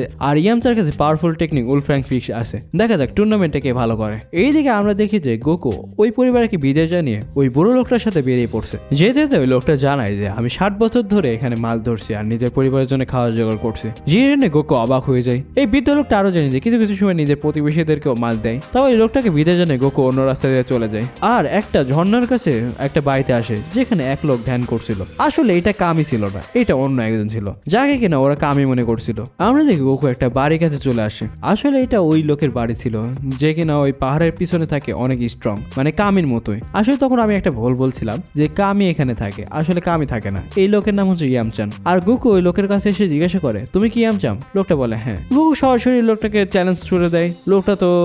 লোকটা তখন দাঁড়িয়ে পড়ে আর ফাইট করার জন্য প্রস্তুত হয়ে যায়। আমরা দেখি ইয়ামচান গোকুর উপরে পাওয়ারফুল অ্যাটাক করতে গেলে গোকু এক ঘুষি মেরে লোকটাকে ধরাশায়ী করে ফেলে। তখনই দেখে ওই লোকটা নিজের হাত স্বীকার করে নেয়। যেটা দেখে গোকু বলে, আরে আমি তো শুনছিলাম তুমি লাইটিং এর মতন ফাস্ট দৌড়াতে পারো, তাহলে এরকম কেন? গোকু এবার ওখান থেকে চলে আসার চিন্তা করতে থাকে। এখানে তো কোনো পাওয়ারফুল ফাইটার নাই, এই বলে ঘুমা এসে যায়। তার কিছুক্ষণ পরে চোখ খুলেও দেখতে পায় ওই বুড়ো লোকটা ওর পাশে বসেছিল। ওই বুড়ো লোকটা এবার গোকুকে মাছ ধরার জন্য বসে দেয়। গোকুটা এই বুড়ো লোকটার সাথে মাছ ধরতে শুরু করে। গোকু বলছিল, আমার কি শুধু হাত দিয়ে এটা করতে হবে? লোকটা তখন বলে, গোকু রিল্যাক্স হও আর নতুন এক্সপিরিয়েন্স নাও। আমার যখন রিল্যাক্স হওয়ার দরকার আমি তখন এখানে বসে দীর্ঘ শ্বাস নেই। লোকটার কথা মতো গোকুর দীর্ঘ শ্বাস নিয়ে রিল্যাক্স হচ্ছিল।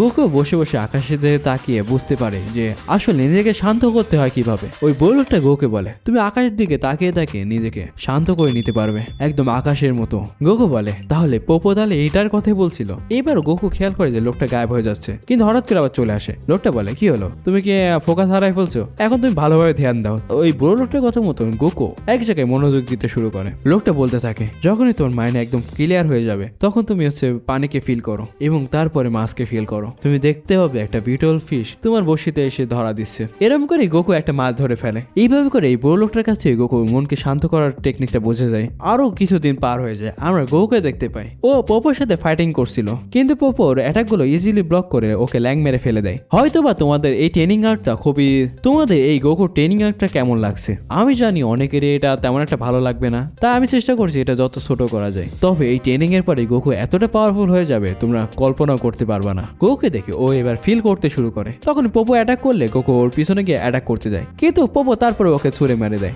মানে পোপো এখনো গোকুর থেকে মাস্টার। পোপো এবার গোকুকে জানে তুমি অল্প একটু ইমপ্রুভ করছো, কিন্তু এখনো ভালো ইমপ্রুভ করা লাগবে তোমার, তাই তোমাকে আরো একবার যেতে হবে ওই ঘরে। এবার ওই ঘরে আসার পরে পোপো গোকুর জন্য একটা জামা সেলাই করে দেয়। জামা পেয়ে তো গোকু অনেক খুশি হয়ে যায়। এইবার দেখে পোপো গোকুকে একটা রুমের ভিতর নিয়ে আসে। এইটা আসলে টাইম রুম, যেটার মধ্যে ভবিষ্যৎ কিংবা অতীতের কোন একটা জায়গাতে যাওয়া যায়। এতদিন তো গোকু ইলিউশনের মধ্যে ট্রেনিং করছে, কিন্তু এইটাই হচ্ছে আসল। গোকু তো বুঝতে পারে না ওকে কোথায় পাঠানো হবে। তখন পোপো ওকে জানায় তুমি লেজেন্ডারি মাস্টারের সাথে দেখা করতে যাচ্ছ, বুঝছো? গোকু জিজ্ঞাসা করলে পোপো বলে তুমি এমনি জানতে পেরে যাবে। তারপরে ও গোকুকে একটা পোর্টালের মাধ্যমে একটা সময়ের মধ্যে পাঠিয়ে দেয়। আমরা অন্য দেশে দেখে টিএন ইয়ামজার ক্রিলেন পিঠে ভারী পাথর নিয়ে বিভিন্ন জায়গায় ট্যুর করছে।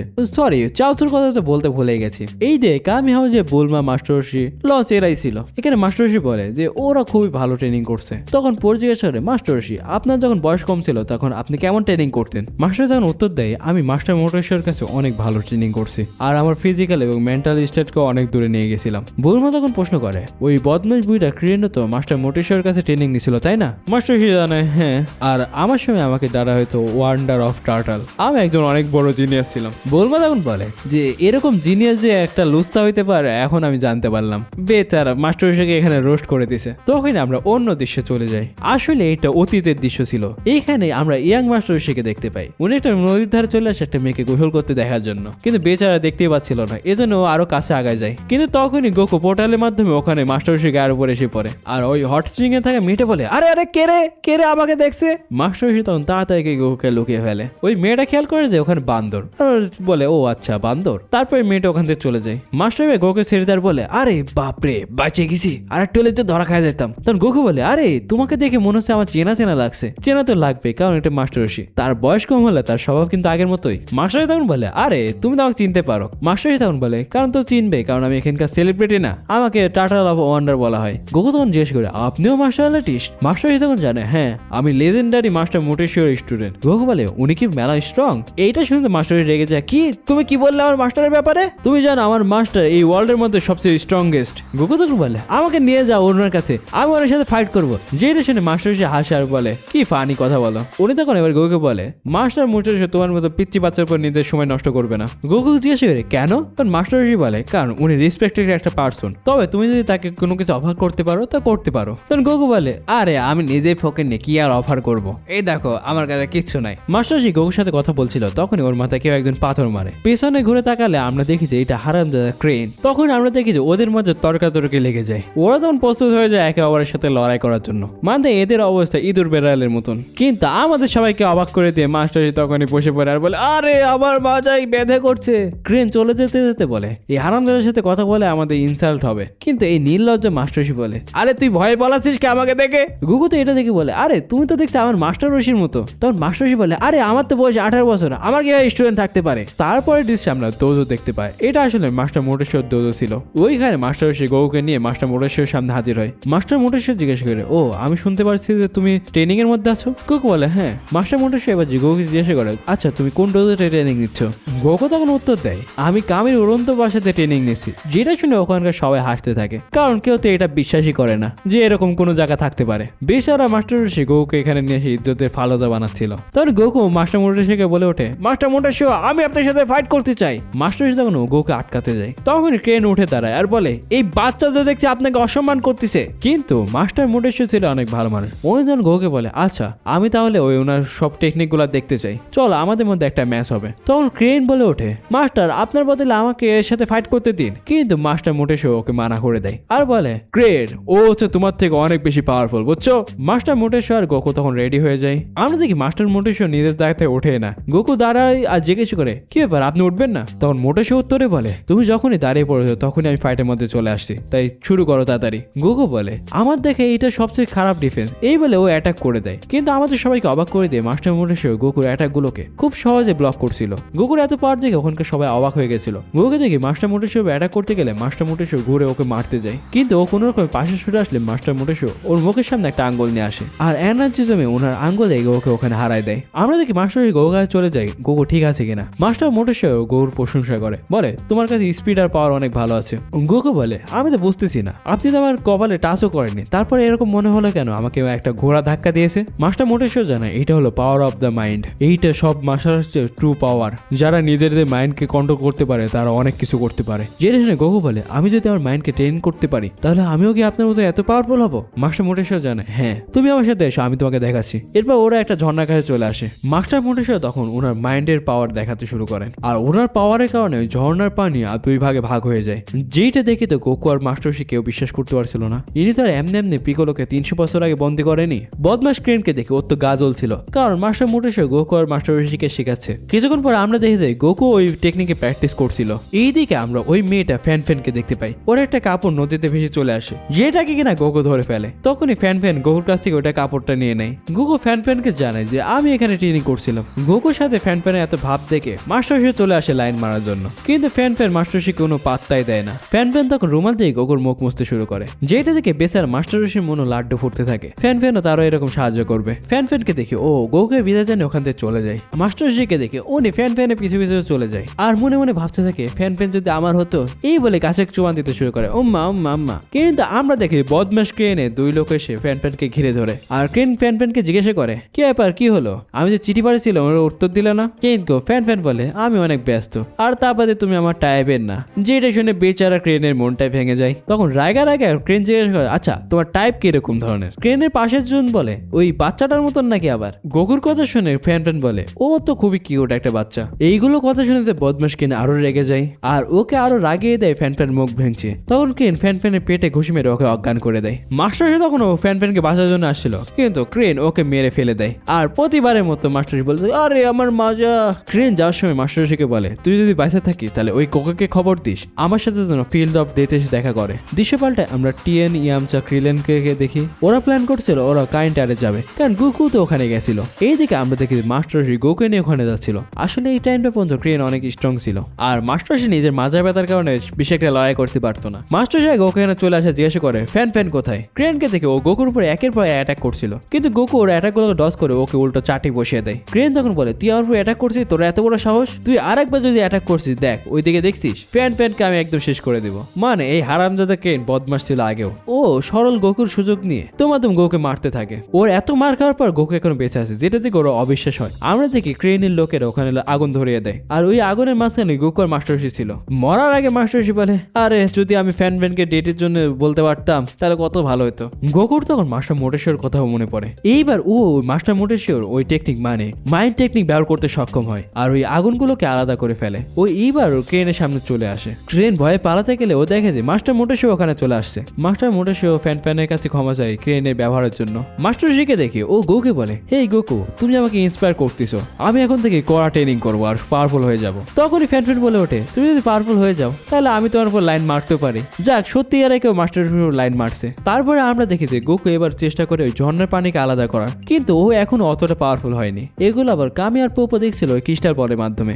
এরপর একদিন গোকুকে দেখি সকালবেলা ধ্যান লাগাচ্ছিল আর পোপো চারিদিকে ফুল গাছে পানি দিয়ে বেড়াচ্ছিল। গোকু খেয়াল করে যে পোপো পানি দেওয়ার কারণে গাছগুলো তাজা হয়ে যাচ্ছে। পোপোর মাথায় একটা আইডিয়া আসার বলে, তোমার জন্য ফাইট করার পারফেক্ট পার্টনার আমি পেয়ে গেছি। তখনই ও গোকুর একটা চুল ছিঁড়ে নেয়। কিছুক্ষণ পরে দেখি গোকু এক্সাইটেড ছিল ওর নতুন পার্টনারের জন্য। আমরা ভিতরে দেখি পোপো একটা পুতুল বানাচ্ছিল আর ওই পুতুলে গোকুর ওই চুলটা লাগায়। এইদিকে আমরা অন্য দৃশ্যে দেখি যে টিএন ইয়ামচা ক্রিলেন চাওচু এরা পৃথিবী ভ্রমণ করতে বাড়াইছিল। ওরা আসলে কারেন্ট টাওয়ারে দিকে যাচ্ছে। আমরা দেখি ওদের স্পিড আগের থেকে অনেক বেড়ে গেছে। ওদের স্পিড এত বেড়ে গেছে যে একজন বৃদ্ধ লোক ওদেরকে দেখতেও পায় না। এরপরে দেখি ওরা একটা পাহাড়ে চড়ছিল। দৃশ্য পাল্টায় আমরা আবার পোপোকে দেখতে পাই। আমরা দেখি পোপোর সামনে একটা ছেলে দাঁড়িয়েছিল, যাকে কিনা নিয়ে পোপো বাইরে চলে আসে গোকুর সামনে। ওই ছেলেকে দেখে গোকু বলে, এটা এটা আমার নতুন ইন্সপায়ারিং পার্টনার। আমরা দেখি এই ছেলেটার মুখে মুখোশ পরানো ছিল। পপো তখন ওদের দুজনকে বলে তোমাদের মধ্যে কোনো রুলস নেই, তাই এখনই ফাইটিং শুরু করো। গোকু রেডি হয়ে যায়, বলে তুমি কি রেডি? কিন্তু কোনো জবাব আসে না, যেটা দিতে গোকু অবাক হয়ে যায়। গোকু অ্যাটাক করতে গেলে ওই ছেলেটা অ্যাটাক করে। আমরা দেখি ওদের মধ্যে হাড্ডাহাড্ডি লড়াই হতে থাকে। ওই ছেলেটা তখন গোকুর উপর একের পর অ্যাটাক করলে গোকু পিছিয়ে গিয়ে আবার ওর উপর অ্যাটাক করে। এরপর দেখি ওই ছেলেটা গোকুর উপরে কিক মারতে আসলে গোকুর নিচে নেমে বেঁচে যায়, কিন্তু তখনই এসে ওই ছেলেটা ওকে পাঁচ মেরে দেয়, কিন্তু গোকু ওর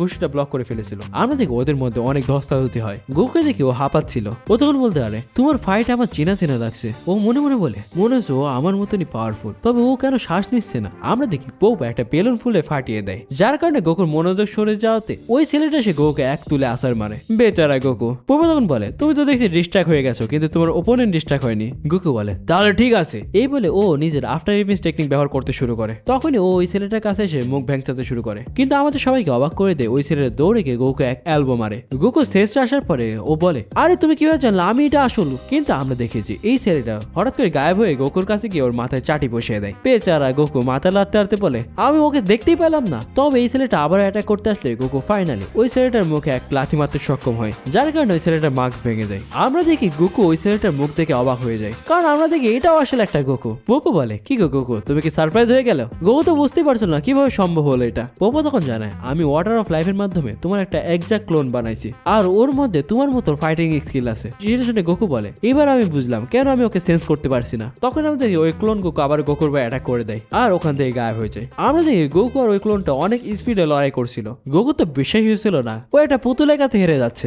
আমরা দেখি গোকুর পুতুলটা গোকুকে আচ্ছা রকম ধোলাই করে। আমরা দেখি গোকু একটা সুযোগ পেয়ে ওই ক্লোনের পিছন থেকে অ্যাটাক করতে আসে, কিন্তু ক্লোনটা ইজিলি ওকে দুই চারটা ঘুষি মেরে ওকে ফেলে দেয়। গোকুর অবস্থা খুব একটা ভালো ছিল না। গোকু মনে মনে বলে আমি ওর মুভগুলো সেন্স করতেই পারছি না, আর ওই ডলটাও তো আমার মুভ সেন্স করার কথা না, তাহলে ও কিভাবে অ্যাটাক করছে? তখন পোপো ওকে জানায় স্পিরিচুয়াল এনার্জির মাধ্যমে ও তোমাকে সেন্স করছে। গোকু এবার প্ল্যান করে ও দূর থেকে অ্যাটাক করবে, এই জন্য বুদ্ধি খাটিয়ে চুইং চুইং করে দৌড়াতে থাকে। আমরা দেখি ও হঠাৎ করে ওই পুতুলটা পিছনে এসে কামেহামেহা করে দেয়। তবে আমাদের সবাইকে অবাক করে দেয় ওই পুতুলটা ওই জায়গা থেকে গায়েব হয়ে গিয়ে সরাসরি গোকুর উপরে চলে আসে আর নিজেও কামেহামেহা করতে শুরু করে দেয়, কিন্তু গোকু ওকে সুযোগ না দিয়ে ওর উপরে অ্যাটাক করে দেয়। তবে ওই ক্লোনটা নিজে ওখান থেকে গায়েব হয়ে গোকুকে লাথি মেরে নিচে ফেলে দেয়। বেচারা গোকু নিজে নিজের কাছে মার খাচ্ছে। গোকু হারার পর বলতেছে আরে ও তো দেখছে আমার থেকে অনেক বেশি পাওয়ারফুল, এটা তো চিটিং হচ্ছে। তখন পোপোকে জানায় আরে না, ও তোমার মতন শক্তিশালী আর তোমার মতো সব টেকনিক ওর কাছেও আছে, তবে তুমি নিজের মাইন্ডকে সবচেয়ে এফিসিয়েন্টলি কাজ করাতে পারছো না। মানে আমি তোমাদেরকে একটা সিম্পল এক্সাম্পল দেই, ধর দুইটা ফোনে 5000 mAh এর ব্যাটারি আছে। একটা ফোন খুব ভালোভাবে ব্যাটারি চার্জ ব্যবহার করে, আর একটা ফোন উড়াধরা ব্যবহার করে। তবে যেটা উড়াধরা ব্যবহার করে ওটা তো আগে শেষ হবে চার্জ। ঠিক তেমনই এখানেও ঘটছে, গোকু ঠিক মতো ওর পাওয়ার এফিসিয়েন্টলি ব্যবহার করছে না। পোপো এবার গোকুকে উপদেশ দেয় নিজে স্পিরিচুয়াল এনার্জিকে দাবাও আর ওর মুভমেন্ট গুলোকে ফিল করো। তুমি তো আর একটা পুতুলের কাছে মার খাইতে পারো না, তোমার কি মাইন্ড গেমের কথা মনে নাই? কিন্তু গোকু পোপোর কথা না শুনে বলে আমাকে ওর থেকে বেশি স্পিডে ভাগতে হবে, যেখানে ও দৌড়ে গিয়ে পুতুলের উপরে একের পর এক অ্যাটাক করে, কিন্তু উল্টো পুতুলে অ্যাটাক খেয়ে যায়। এবার ওর পোপোর বলা অনেকগুলো কথা মনে পড়তে থাকে। ও বলে এই পুতুলের মাইন্ড একেবারে ক্লিয়ার, তাই আমাকে ওর মতন আমার মাইন্ডকেও ক্লিয়ার করতে হবে। ও তখন চোখ বন্ধ করে কনসেন্ট্রেট করা শুরু করে, কিন্তু তখন এই পুতুলটা এসে ওকে চাটি মেরে দেয়। পোপো বলে তোমাকে এখনো অনেক হার্ড ওয়ার্ক করা লাগবে, বুঝছো? আমরা দেখি সন্ধ্যা হয়ে গেছে, গোকু এখন ওই পুতুলের কাছে মার খেয়ে যাচ্ছে। তবে ও আগে থেকে অনেকটা ইমপ্রুভ করে ফেলছিল। বেচারা গোকুকে দেখে ও আরেকটু হলে নিচে পড়ে যাচ্ছিল, কিন্তু কোনোভাবে বেঁচে যায়। ও এত ফাইট করার কারণে ও চোখে ঘোলা দেখছিল। আমরা দেখি গোকুর পুতুল ওর দিকে আগাচ্ছিল ধীরে ধীরে আর অ্যাটাক করেই দেয়, কিন্তু তবে এবার আমরা দেখতে পাই যে গোকু ওর মাইন্ডকে ক্লিয়ার করে ওই পুতুলের উপর একটা পারফেক্ট অ্যাটাক করতে সক্ষম হয়, যেটা দেখে তো পোপো অবাক হয়ে যায়। গোকু বলতে থাকে আরে আমি করে দেখাইছি। ওই পুতুলটা তখনই আবার গোকুর উপর অ্যাটাক করতে আসে। ওদের মধ্যে দেখি অনেক হাতাবাই হতে থাকে। পোপো বলে ক্লিয়ার মাইন্ড কখনো সারপ্রাইজ হয় না, বুঝছো? মানে গোকু কিছুক্ষণের জন্য করতে সক্ষম হয়েছিল। গোকুকে দেখে হাঁপাতে হাঁপাতে আবারও ট্রাই করে মাইন্ড ক্লিয়ার করার জন্য। আমরা দেখি এবার ও পুতুল গোকুর মুভমেন্ট সেন্স করতে পারে আর ওকে দমাদম ঘুষাতে থাকে। ঘুষাতে ঘুষাতে শেষ ব্লো মেরে ওকে হারিয়ে দেয়। ওর তো বিশ্বাস হয়েছিল না অবশেষে ও হারাতে পারছে। ও বলে আমি ফাইনালি আমার মাইন্ডকে ক্লিয়ার করছি, কিন্তু পোপো গোকুকে জানে এমনটা না। ওয়াটার অফ লাইফের সময় শেষ হয়ে গেছে, তাই পুতুলটা বন্ধ হয়ে গেছে। বেচারা গোকু এত খাটাখাটি করেও এখনো বন্ধ করতে পারলো না। তবে ও আগের থেকে অনেকটা ইমপ্রুভ করে ফেলছে, যদিও ও পুতুলটাকে এখনো পর্যন্ত হারাতে পারেনি। পোপো তখন ও গোকুকে বলে তোমাকে এখনো অনেক হার্ড ওয়ার্ক করতে হবে। বেচারা গোকু ক্লান্ত হয়ে এখানে শুয়ে পড়ে। এইদিকে আমরা ইয়ামচাদেরকে দেখি ওরা সাথে সাথে সমুদ্রে পাড়ি দিচ্ছিল। এইদিকে আমরা একটা জায়গাতে দেখি কিছু মানুষ একটা মূর্তির সামনে নাচ গান করছিল। ওখান থেকে কিছুটা দূরে ইয়ামচার, টিএন, ক্রিলেন, চাউচু এরা হচ্ছে ওখানে ক্যাম্প করছিল। ওরা চিন্তা করছিল কারেন্টার আর কত দূর আছে। ওরা কথা বলতে থাকে গোকু এতটা পাওয়ারফুল হয়েছে কারেন্টারে ওঠার পরে। তারপরে ওদের খাওয়া দাওয়া শেষে ঘুমিয়ে যায়, কিন্তু ক্রিলেনে ঘুম ভাঙলে দেখে যে টিএন এখনো ঘুমায়। হয়নি। টিন ওদেরকে জানায় আমি কিছু একটা শুনতে পাচ্ছি, মনে হচ্ছে কোথাও ঢোল বাজছে। চাওসুকে দেখে ও বলে কিছু একটা খুব খারাপ হচ্ছে, কিন্তু কিলেন ওর কথাও পাত্তা দেয় না, বলে যা হবে সকালে দেখা যাবে, এই বলে ও শুতে চলে যায়। কিন্তু আমরা দেখি যে চাওসু চিন্তিত ছিল। আমরা দেখি ওই জায়গায় ওই মূর্তির সামনে ওই লোকগুলো এখনো ডান্স করেই যাচ্ছিল। সকাল হয়ে যায়, আমরা লুক আউটে দেখতে পাই ওখানে গোকু ঘুম থেকে উঠে ওয়ার্ম আপ করতে শুরু করে দেয়। তখন ওখানে পোপো চলে আসে। গোকু বলে পোপো আজকে কি করবো বলে, তোর পোপো জানায় চলো আজকে আমি তোমার পার্টনার হব। গোকু বলে আমি জানি আগের বার আপনি আমাকে হারাইছেন, তবে এইবার আমি এত সহজে হারবো না। কিন্তু পোপোর ভুল ভাঙে বলে না মারামারি করবো না, আমরা পলান টুক্কা খেলবো বুঝছো। যেটি শুনে গোকু অবাক হয়ে যায়। পোপোকে দেখে ও নিজের চোখে কাপড় বেঁধে নেয় আর বলে তুমি যেখানে পারো পালাও, আমি তোমাকে ধরে দেখাবো।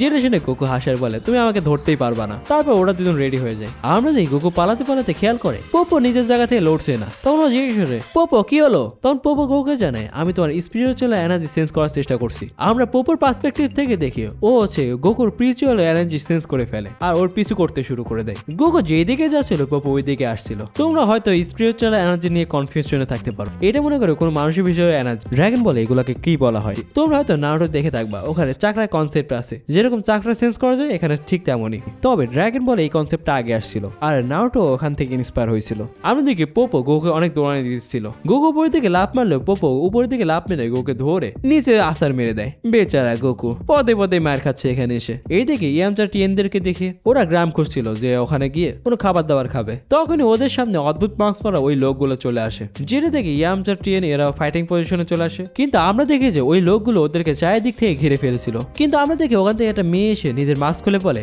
এটা আমাদের ভিলেজের ফেস্টিভ্যালের জন্য আমরা মাস্ক পরে আসি, তোমরা এখানে আসতে পারো, সমস্যা নেই। মানে এই লোকগুলো কোনো খারাপ মানুষ ছিল না, ওরা ভালো মানুষ ছিল। আমরা দেখি ওদের গ্রামে উৎসব চলছিল, যে কারণে ওরা সবাই খুশি ছিল। ক্রিলেনকে দেখে ও তো ওই মেয়েটাকে দেখে ফিদা হয়ে গেছিল। মেয়েটাকে দেখে ও একটা আগ্নেয়গিরি ক্রিলেনকে দেখে বলে আমরা ওর পুজো করি, এর বিনিময়ে ও আমাদেরকে রক্ষা করে। আমরা দেখি ওই মূর্তির সামনে ভিলেজাররা অনেক খাবার এনে রাখছিল আর নিজেদের দোয়া করছিল। ওরা এই মূর্তিকে নিজেদের গড মনে করে। তখন টিন জিজ্ঞেস করে কালকে রাতে কি ঢোল টোল বাজানো হচ্ছিল। তখন ওই মেয়েটা জানে হ্যাঁ ওইটা আমাদের সেরেমনি ছিল।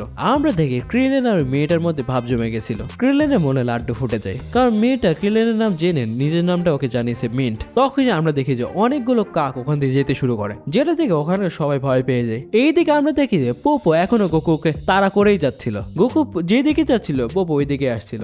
অনেক তাড়া খাওয়ার পর গোকু একটা জায়গায় চলে আসে, কিন্তু খেয়াল করে যে পোপো সামনে দাঁড়িয়ে আছে। গোকু তখন ওখান থেকে লাভ দেয়, কিন্তু পোপো লাভ দিয়ে ওকে ধরে ফেলে নিচে তুলে আসার মেরে ওর গায়ের উপরে বসে যায়। পোপো বলে তোমাকে ধরতে আমার 1 মিনিট লাগলো মাত্র। কিন্তু গোকু তো অভিযোগ করে যাচ্ছিল তুমি নিশ্চিত দেখছো আমাকে, নাহলে এইভাবে কিভাবে আমাকে ধরতে পারো। তখন পোপো জানে আমি তোমার স্পিরিচুয়াল এনার্জি সেন্স করছি বুঝছো। এইবার পোপো গোকুর চোখ বেঁধে দেয়। গোকু দেখে যে ও কিছুই দেখতে পাচ্ছে না। এবার গোকু পোপোকে ধরার চেষ্টা করে, কিন্তু ও কোনোভাবেই পোপোকে ধরতেই পারছিল না। পোপো তো ওকে নাকানি চুবানি খাওয়াচ্ছিল। গোকু অন্ধের মতন দৌড়াচ্ছে দেখে পোপোর চোখের বাঁধন খুলে দেয়। পোপো বলে আমি নিজের স্পিরিচুয়াল এনার্জি দাবাতে পারি, এই জন্য তো তুমি আমাকে ধরতে পারছো না, যেটা কিনা তোমাকেও শেখা লাগবে বুঝছো। পোপো এবার গোকে জানায় যে হচ্ছে তোমাকে তোমার মাইন্ডের মাধ্যমে সবকিছু সেন্স করা লাগবে বুঝছো। এইদিকে আমরা ওই ভিলেজে দেখি এখানে তো একটা উৎসব লেগে গেছিল। এখানে ভিলেজারদের মধ্যে দেখি ফাইটিং এর একটা টুর্নামেন্ট হচ্ছিল। আমরা ইয়ামচাকে দেখি ও ওই মেয়েটার কাছে জিজ্ঞেস করে তুমি কি কাইন্টারের নাম শুনেছো, আমরা ওখানে যাব। মেয়েটা জানে না আমি তো এরকম কোনো নাম শুনি নাই, তবে ভিলেজের এল্ডার উনি হয়তো জানতে পারেন। টিএনকে দেখি ও খেয়াল করে চাচ্ছু অন্য মনস্ক। তখন ও জিজ্ঞেস করে চাচ্ছু তোমার কি হয়েছে। আমরা দেখি চাচ্ছু কিছু একটা সেন্স করে ভয় ছিল। আমরা দেখি ওই মেয়েটা গ্রামের এল্ডারের কাছে ইয়ামচাদেরকে নিয়ে গেছে। ইয়ামচ জিজ্ঞেস করে আপনি কি কাইন্টারের ব্যাপারে জানেন। এল্ডার তখন জানে ফেস্টিভ্যালের পরে আমি তোমাদের সবাইকে জানিয়ে দেবো, ঠিক আছে আগে ফেস্টিভ্যাল এনজয় করো। তারপর ওর খাবার খেতে বসে যায়। গ্রামবাসী ওদেরকে এনার্জি ড্রিঙ্ক দেয়। ক্রিলেন তো ওইগুলো মজা করে খায়। আসলে এটা ছিল মাল, যেটা খেয়ে ওরা টাল। টিএনকে দেখে ও দেখে যে ওর সামনের লোকটা ওর দিকে তাকিয়ে আছে। আমরা দেখি ওই লোকটা মনে মনে বলে আমি তো 3 চকোয়ালার সাথে আগে কখনো দৌড়িনি। ও তখন টিএনকে বলে চলো আমাদের মধ্যে একটা ফ্রেন্ডলি ম্যাচ হয়ে যায়। গ্রামবাসীরা বলছিল হ্যাঁ হ্যাঁ দেখা যাক চলো শুরু করো। টিএনও তখন রাজি হয়ে যায় ওদের মধ্যে একটা ফ্রেন্ডলি ম্যাচের জন্য। ইয়ামচা বলে আরে টিএন, তখন টিএন বলে আরে সমস্যা নেই আমি এটা দেখে নিব। কিন্তু মাতার ক্রিলেন বলে আরে আমি যাবো ফাইটে। আর বারবার ঢেকর তুলছিল। ও তো চেষ্টা করছে মেয়ের সামনে ফাফর নেবে। আমরা দেখি মাতার ক্রিলেন আর ওই ফাইটারের মধ্যে ফাইট হতে যাচ্ছে। ওই ফাইটারটা বলে ও তো দেখছি নিজেকে সামলাতেও পারবে না, দেখি এ কেমন ফাইট করে। কিন্তু এ তো আর জানে না ক্রিলেন কতটা পাওয়ারফুল। ক্রিলেন ওর অ্যাটাক গুলো খুব সহজে ডস করছিল, তা আবার মাতাল একটা স্টাইলে। এই স্টাইলটার নাম আমি ভুলে গেছি অবশ্য।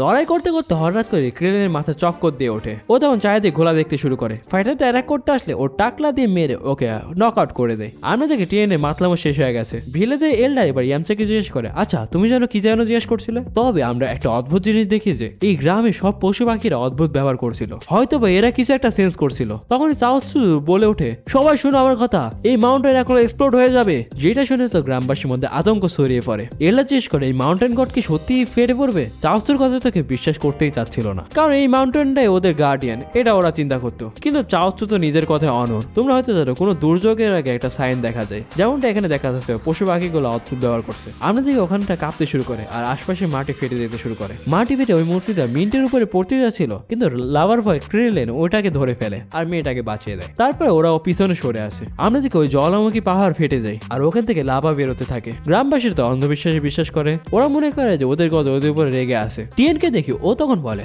এইটা হলো আমার চান্স। ইয়ানচা জিজ্ঞেস করে কিসের চান্স? টিএন জানে আমি ওখানে গিয়ে এইগুলো সব থামাবো। ইয়ানচা মানা করে, কিন্তু টিএন বলে আমি যদি গোকু হতাম তাহলে অবশ্যই করতাম। এই বলে ও চলে যায়। ওর পিছু পিছু ইয়ামচা আর ক্রিলেনও চলে যায়। যেতে যেতে টিএন ভাবছিল আমি জানি না কিভাবে থামাবো, তবে আমাকে করতে হবে এটা। এরপরের দৃশ্যে আমরা দেখি যে লাভা পাহাড় থেকে গড়ায় গড়ায় পড়ছিল আর গ্রামের মানুষ যে যেরকম পারছে নিজেদের জিনিস নিয়ে পালাচ্ছে। আমরা দেখি গ্রামের এল্ডার ওই মূর্তির সামনে বলছিল গড আমাদেরকে বাঁচান। এদিকে আমরা দেখি জি ফাইটার মানে ইয়ামচা টিএন ক্রিলেন এরা যাচ্ছিল। দৃশ্য পাল্টায় আমরা আবার লুক আউটে দেখতে পাই এইখানে গোকু কানামাসি ভোভো গেম খেলে যাচ্ছিল, কিন্তু বেচারা গোকু একবারও পোপোকে ধরতে পারে না। পোপো তো নিজের স্পিরিচুয়াল এনার্জি একবার দাবাচ্ছিল একবার রিলিজ করছিল, এই কারণে গোকু অনেক কনফিউজ হয়ে যায়। তখনই আমরা দেখি যে পোপো গোকুকে ঘুষি মেরে ওর মুখ থেকে ওই কাপড়টা খুলে নেয়। তারপর পোপো বলে তুমি তো নিজের স্পিরিচুয়াল এনার্জির উপরে কনসেন্ট্রেট করো। এরপর পোপো ওকে বলে তুমি যদি নিজের স্পিরিচুয়াল এনার্জির উপরে বেশি ফোকাস করো তাহলে ওইটা রিলিজ করে তুমি আরেকজনকে সেন্স করতে পারবা। এইদিকে আমরা আমাদের জি ফাইটারকে দেখি ওরা ওই পাহাড়ের উপরে চলে আসছিল।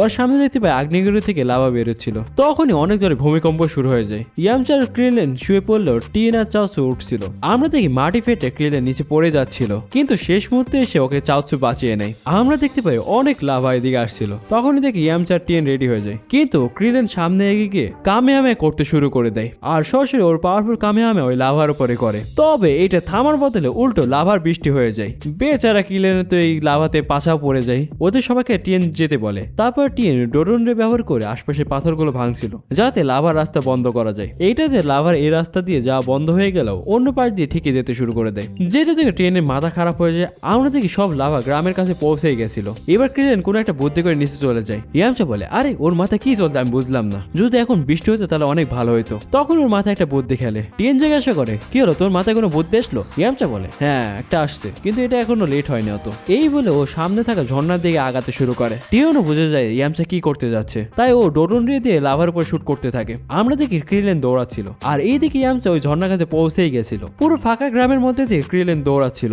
আসলে ও মেনকে খুঁজছিল। তখনই ও মেন গ্রামের এল্ডার আর ওই ফাইটারকে দেখতে পেয়ে যায়। ও ওদের কাছে গিয়ে বলে তোমাদের এখনই সেফ জায়গায় যাওয়া উচিত। মেন তখন বলে এল্ডার যেতে চাইছে না, আমি কি করবো বলো? কিন্তু গ্রামের এল্ডার এখনো নিজের ভগবানের উপরে ভরসা করে আছিল। উনি ভাবছিল ওনার গড এসে তাকে বাঁচাবে, কিন্তু আসলে এমনটা না। তুমি যদি সবকিছু নিজের গডের উপরে ছেড়ে দাও তাহলে কি হবে? নিজেকেও তো কিছু করা লাগবে। ঠিক এমনটা ক্রিলেন ওদেরকে বোঝাতে ব্যর্থ হয়। এইদিকে আমরা দেখি টিএন ডোডনরে ফায়ার করে করে অনেক চেষ্টা করছিল লাভাগুলোকে থামানোর, কিন্তু ওর অনেকগুলো প্ল্যানই ফেসতে যায়। আমরা দেখি লাভাগুলো গ্রামের একদম দ্বার প্রান্তে পৌঁছে গেছিল। তখন ক্রিলেন দৌড়ে গিয়ে একটা পাথর সরাতে শুরু করে আর পাথরটাকে টেনে টেনে এক জায়গায় নিয়ে ফেলে। এইদিকে আমরা দেখি ইয়ামচা ঝর্ণার ওখানে গিয়ে কামেয়ামে করতে শুরু করে দেয় আর কামেয়ামে করে ওই ঝর্ণার পাশে আরেক জায়গায় ফুটা করার চেষ্টা করছে। ও মনে মনে বলে যদি গোকু থাকতো নিশ্চিত ওর কামেয়ামে অনেক পাওয়ারফুল হতো। এই দিয়ে আমরা গোকুকে দেখি ও পোপোর কথা মতন ওর স্পিরিচুয়াল এনার্জি দিয়ে পোপোকে সেন্স করার ট্রাই করে। গোকু তখন স্পিরিচুয়াল এনার্জি দিয়ে পোপোকে সেন্স করতে একবারের জন্য সক্ষম হয়, কিন্তু হঠাৎই পোপো আবারও গায়েব হয়ে যায়। গোকু ওই রুমালটা খুলে দেখতে পোপো ওর সামনে বসে আছে। পোপো বলে তুমি আবারও ব্যর্থ হয়েছো। এই দিকে আমরা দেখি ইয়ামচা আবারও কামেহামে করে আর এইবারের কামেহামেটা একদম পারফেক্ট হয়। ওই ঝর্ণার পানি সহজরে আসতে শুরু করে। ওই পানি কি একেবারে লাভার সামনে দিয়ে প্রবাহিত হতে শুরু করে, যার কারণে লাভা ওখানে ঠান্ডা হয়ে যায়। আর আমাদের জি ফাইটারদের বুদ্ধির কারণে ওই গ্রামটা লাভার হাত থেকে বেঁচে যায়, যেই কারণে গ্রামবাসী অনেক আনন্দ করছিল। কিন্তু এই এল্ডার এখন বলছিল যে আমি বলছিলাম না মাউন্টেন গড আমাদেরকে সাহায্য করবে, দেখলে তো সাহায্য করছে তো, কিন্তু ও জানে না এটা আমাদের জি ফাইটারের কাজ। ক্রিলেন ইয়ামচার টিএনকে ধন্যবাদ জানাচ্ছিল। তখনই থেকে ওই ফাইটারটা গিয়ে বলে তোমরা কিছুই করোনি, আজে বাজে কথা বলা বন্ধ করো। তোমরা খালি মাউন্টেনের উপরে গিয়ে খালি আওয়াজ করছো, তা বাদে কিছুই করোনি, যাও বাড়িতে যাও তোমাদের। তখনই চাউচু বলে ওঠে ও নো এখনো দুর্যোগ থামেনি। আমরা দেখি আবার ভূমিকম্প হতে শুরু করে আর এইবারও অনেক বড় লাভার স্রোত বের হতে শুরু করে, যেটা দেখে গ্রামের বাসিন্দারা আবার পালাতে শুরু করে আর এল্ডার মাউন্টেন গডের কাছে আবার প্রার্থনা শুরু করে দেয়। একটা বড় পাথর ওদের গায়ের উপর পড়তে যাচ্ছিল, তখনই ক্রিলেন ইয়ামচার টিএন মিলে ওটাকে ভেঙে ফেলে দেয়। কিন্তু এই পাথর ভাঙতে গিয়ে ক্রিলেনের হাত ফুলে গেছিল। মিন বলে ক্রিলেন তুমি কি ঠিক আছো? ক্রিলেন তো ফাফড় নেওয়ার জন্য বলে আরে এইগুলা কিছুই না, এইগুলা তো আমার কাছে দুধ ভাত। এইবার ওই ফাইটারটা ওদেরকে ধন্যবাদ সংবাদ দেয়। তখনই আমাদেরকে অনেক লাভা এই গ্রামের দিকে আসতে শুরু করে। চাওচো বলে আমরা যা করা করে ফেলেছি, আমাদের এখান থেকে চলে যেতে হবে। কিন্তু টিন যেতে যায় না, ওর বলে আমি এই লাভাগুলোকে থামাবই। এইবার টিন ওর পাওয়ারফুল ডোরন রে আর ইয়ামসা কামে করে, যেই কারণে ওখানে অনেক বড় বিস্ফোরণ হয়ে পাথরে বড় স্তূপ তৈরি হয়ে লাভার রাস্তা অন্যদিকে ঘুরে যায়। আর এইটা হতে গ্রামবাসী নিজের স্বচক্ষে দেখতে পায়। ক্রিলেন বলে যদি এরপরে যদি ওই মাউন্টেন থেকে আবারও লাভা বের হয়, তাহলে ওই লাভাগুলো আর এই ভিলেজের মধ্যে আসবে না, অন্যদিকে ঘুরে চলে যাবে। তখনই দেখি যে ক্রিলেনের প্রেমিকা মিন্ট দৌড়ে চলে আসে। মাইয়া দেখে তো ক্রিলেন ফিদা হয়ে যায়, তখন ও দৌড়ে চলে যায়। সবাই খুশি, গ্রামবাসীরা খুশি। তবে 3 বছর পরে যে টুর্নামেন্টটা হতে যাচ্ছে, ওখানে কিন্তু পিকোলো আসতে যাচ্ছে। আর এই সাথে গোকুকে এতটা পাওয়ারফুল হতে পারবে যে পিকোলো জুনিয়রকে হারাবে, নাকি পিকোলো জুনিয়রই তার বাপের প্রতিশোধ নিবে। আর তোমাদের একটা কথা বলে নি, তোমরা হয়তো এখন থেকে ছোট্ট গোকুকে মিস করবে অনেক, কারণ সামনে পর্বে একেবারে টাইম স্কিপের পরে দেখানো হবে। তো তোমাদের যদি এই পর্বটা ভালো লেগে থাকে তাহলে অবশ্যই এইবার 2K লাইক করে দেবা, দেখে কেমন পারো। আমি তো তোমাদের জন্য কষ্ট করছি, তোমরা একটু করে দেখাও। আর যারা যারা এখনো সাবস্ক্রাইব করনি দ্রুত সাবস্ক্রাইব করে দিও। তো দেখা হচ্ছে পরে এপিসোডে।